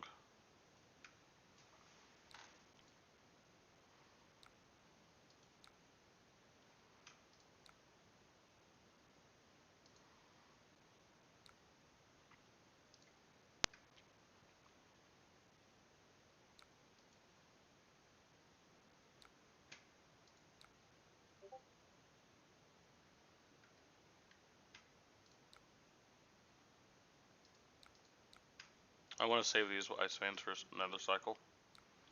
If he's going to continue being defensive, I do want to save some of my good stuff. Because stripping him of cards just isn't really doing anything. Like, constantly. Like, in that kind of way. But if I can build up to a big crescendo with my Ice Fans, like if I can go Ice Vein Fuse, Crackstorm Charge, Ice Vein Fuse, we're good. Contraband. Hey, at least you finally played a card. Proud of you. We can just go boom, boom.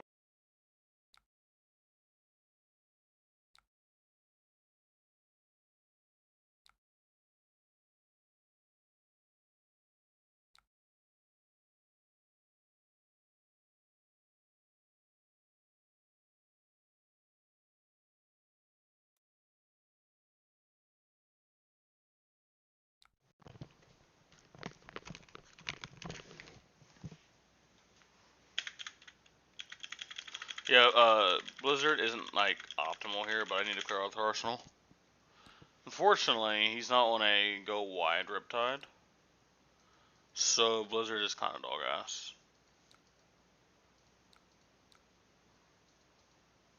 Unfortunately, because he is lower than me, he is controlling his Laptop well. He can just AB3 this. That's like fine. Optic's super fine though. We have Cold Snap. I do need to probably start pitch stacking against him, which unfortunately I don't have Frost X's, which is going to make it just way harder to have a relevant pitch stack.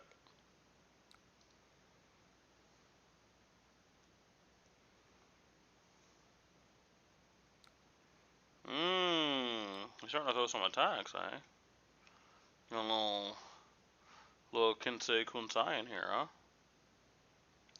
5 luck. Fuck this. What the fuck? I don't care to get rid of the first Icy Eternal. It's not a big deal. Alright, and we will Tunic and Cold Snap that.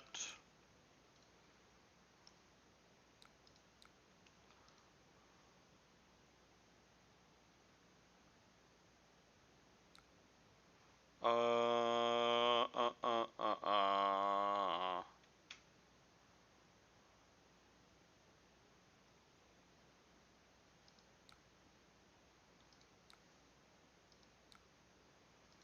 Alright, I got an Aether Hell. That's all I got, bro. Promise.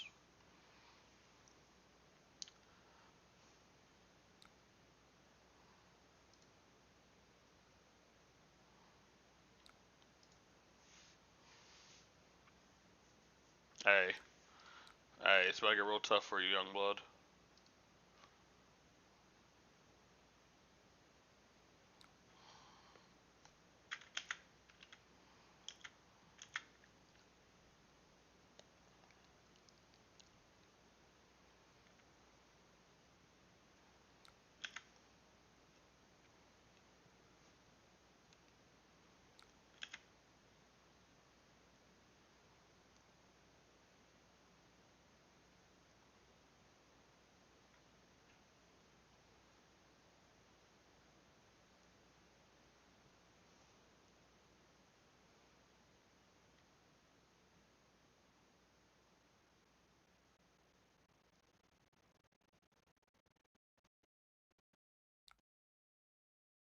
I'm not choosing anyone here.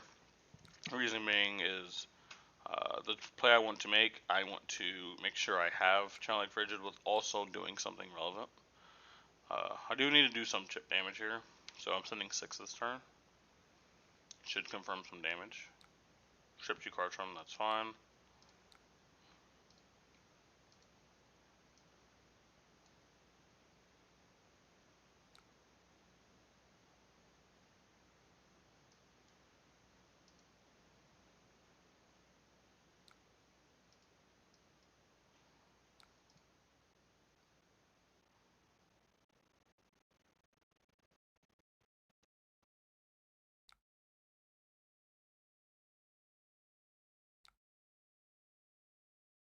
Pitch that, I don't fuck losing life.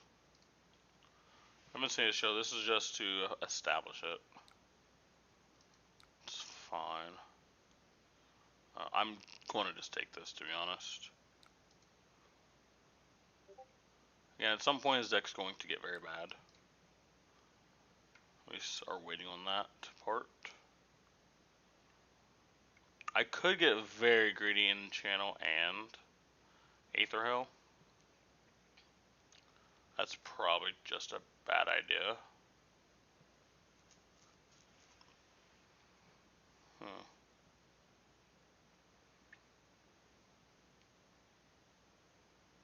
Can I keep... I can just keep channel around, but like...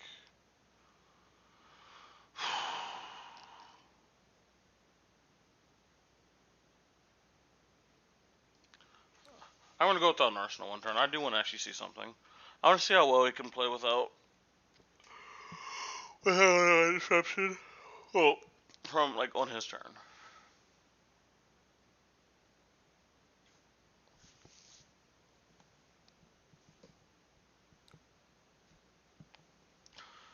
Oh god.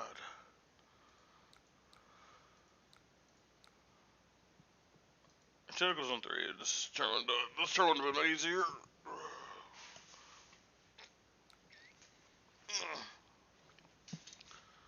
Alright, I'm trying to grind him down, chip him down. It's a long process. He is healed like what, 6? 4? 3, 6. Wait, yeah, wait. These are 3, yeah. 3, 6, 9, 12. He's healed 12 so far. So he's at theoretical 7. Alright, we got the D-React, which is pretty nice.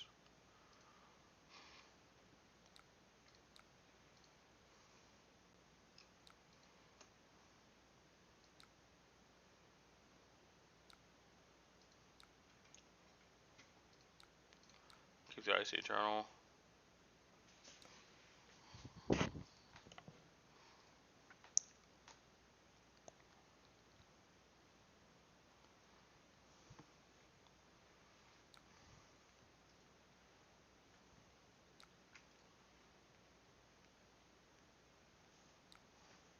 Ooh, I have a decent pivot turn here.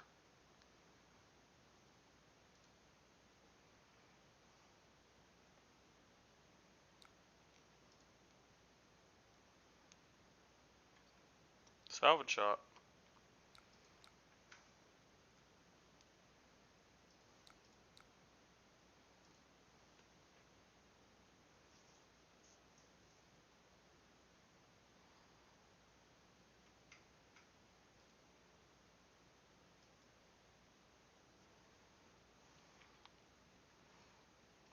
Alright, do this game to hurry up so I can, like, do what I gotta do.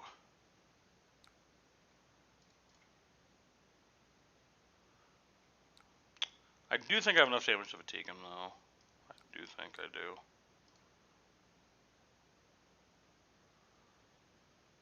2, 3, 4, 5 cards in hand.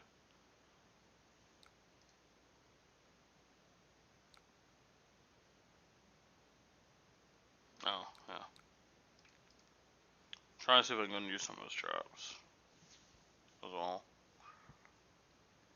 No, I just use those comment lame. Yeah. Which would make sense. Don't get me wrong, makes sense. I'd probably just still block War Harnessing, to be honest. It's the only time I'm gonna get value out of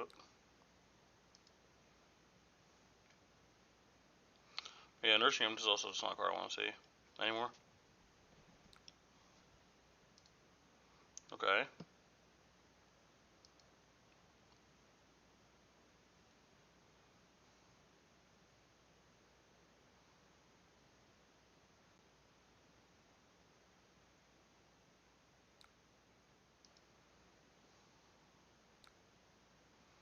What? Really? I know you have an action point still, but like, I doubt that you can punish this majorly. This play just seems weird. Ah, true. Chip in 1 here. It's doing a lot of healing. So it's just all about the resource management. That's all it is, baby.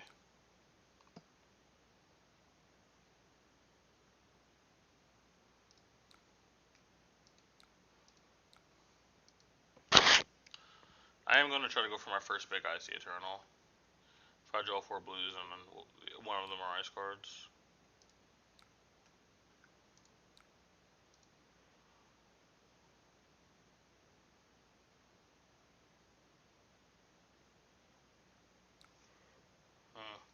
Okay, we chipped in 1 damage there. It's nice. He might look to 2 for 6 me. If it gets greedy, I get an overstep, so I can. Okay, yeah, that's exactly the hand I need.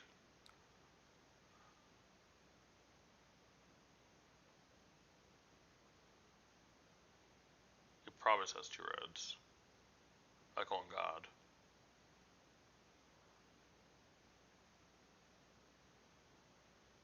So if I go 3, 6, 9, it'll be 4 Frostbites, 4 Arcane, and Waning Moon. That's 6. Yeah, this is just less impressive without Frost X's.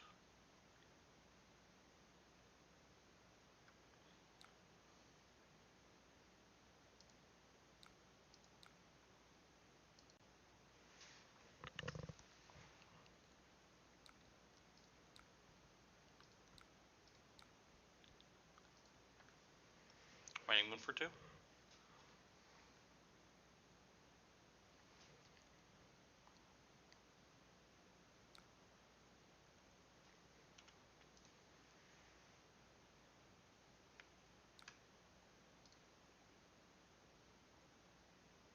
Okay, trenches. Okay. Free dead boar activation.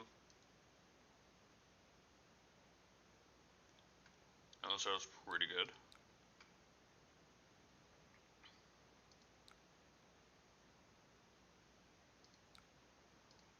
Okay. Deck is getting a little low here.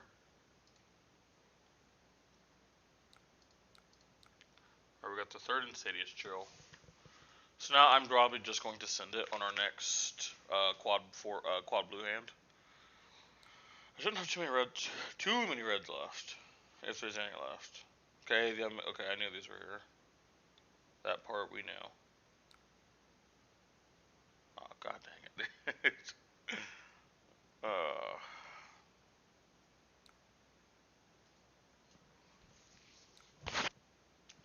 oh, brother.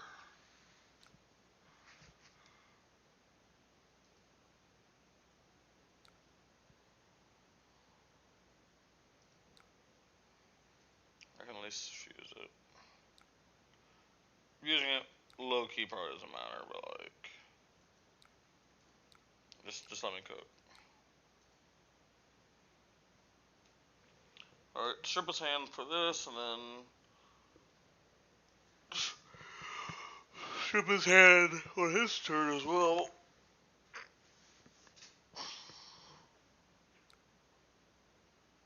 Oh! A price of my chair not being here until tomorrow.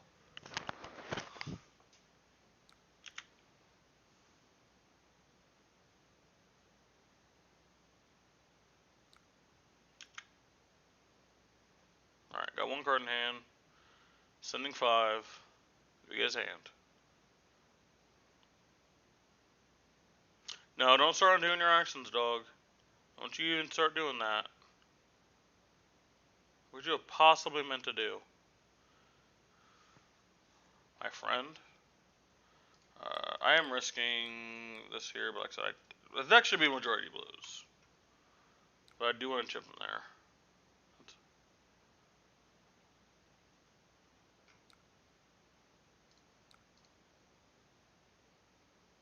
Oh. Oh, I should have some thingies coming.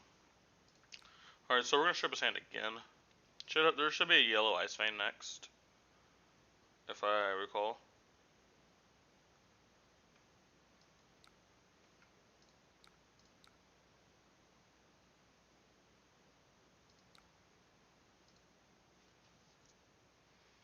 But now that we're at our pitch deck, pretty sure we can scale him. Like at some point.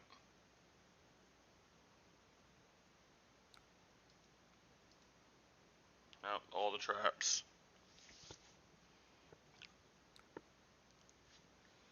Alright, now 5 Arcane. No fucking way, dude. Oh my god. Oh, brother. This guy is something. I am your mother. Listen to me. Stop all that mansplaining. Got him off an arsenal. All the traps go back. Okay, so it's his turn. Do we even have value? I don't think we do. Do I want to turn off my chill? I don't think I do. Maybe I just send the attack?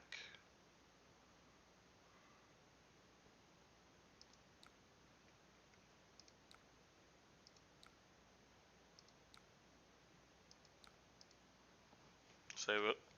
Just save the fuse.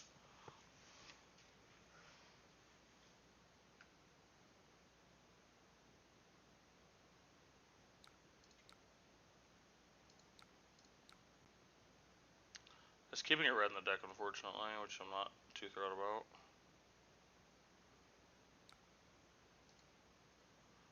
I'm slowly walking them down now in life total. Slowly but surely. And my name is not Shirley.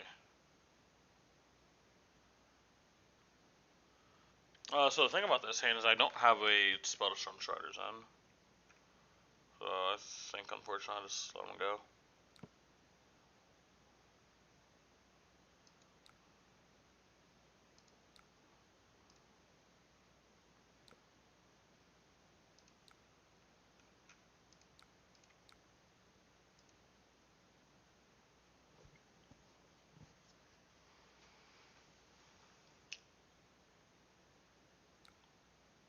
Okay.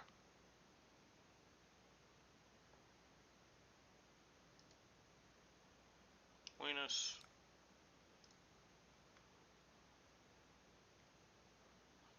Okay. Um. Maybe the Icy Eternal.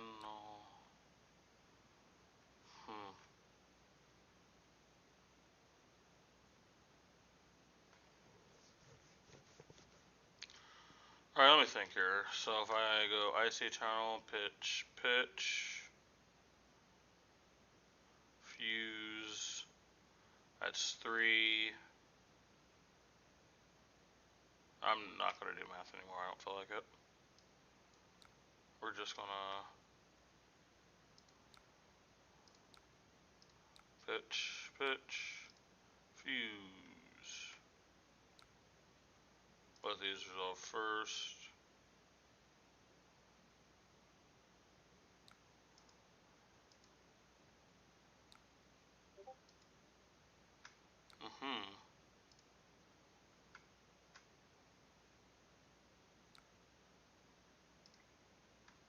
Yeah, this isn't really gonna be a super high damage combo, TBH. Just, I don't know. I don't have a lot of damage.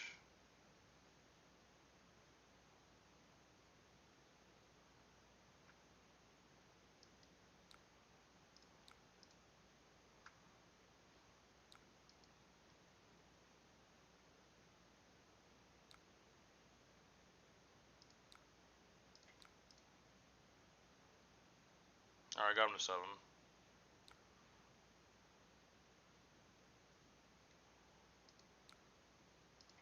Mine's up there.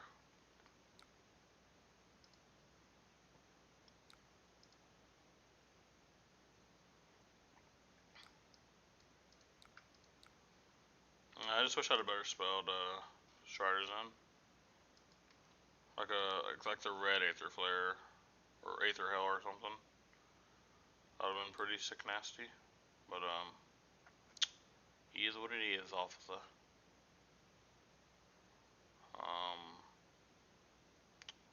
Just trying to think here. It's probably just gonna look to AB the max each turn that I can. It's mostly gonna be the damage I do on this turn that's super relevant. Because Wayne Moon should chip over. He might just have this, to be honest. But like, it's just like, when it has to run off offense at some point. Because like, I just see him pitch traps. Like, legit constantly.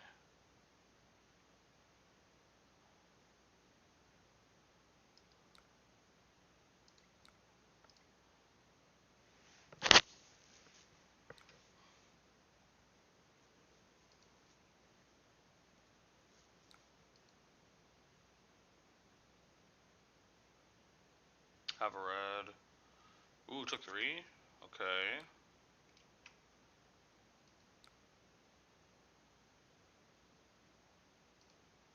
I'm gonna see the immovable again. I really don't. But like, the damage. Dude, I actually had to work for this. Jesus Lord. Ah, wow. It's a good thing I'm gonna let this fucking go. No!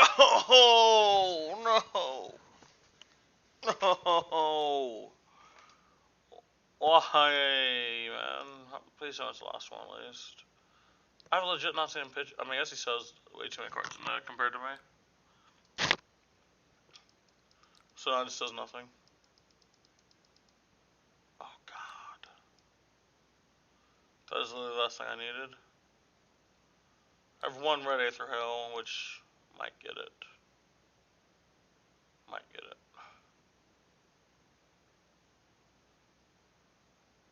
This guy. This fucking guy. You ain't winning, sir, but you're damn sure making it hard. Salvage shot, dude. Cool. Yeah. You got it.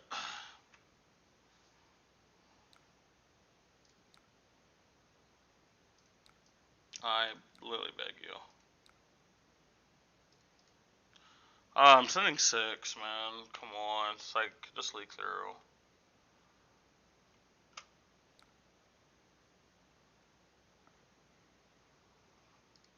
I just can't do it. I don't think. I just don't think I can kill him.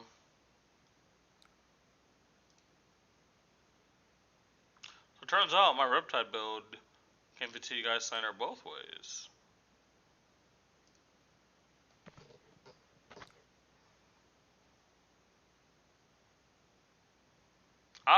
Wait. Wait, he's dead. Oh, wait, he's dead. Oh, thank God. I can get the fuck out of here. Oh, my friend's literally about to be home. Man. Yeah, you're the fucking card, clown. Get that card out of your fucking hand. Yeah. Yeah. Yeah, fucking die, clown. Oh, Jesus Christ. Why did I have to work for that so hard? Jesus, 28 fucking turns.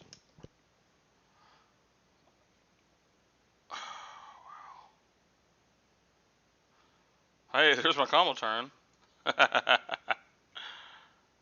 Those were 3 chills, by the way. Those were 3 chills. Hey, yo.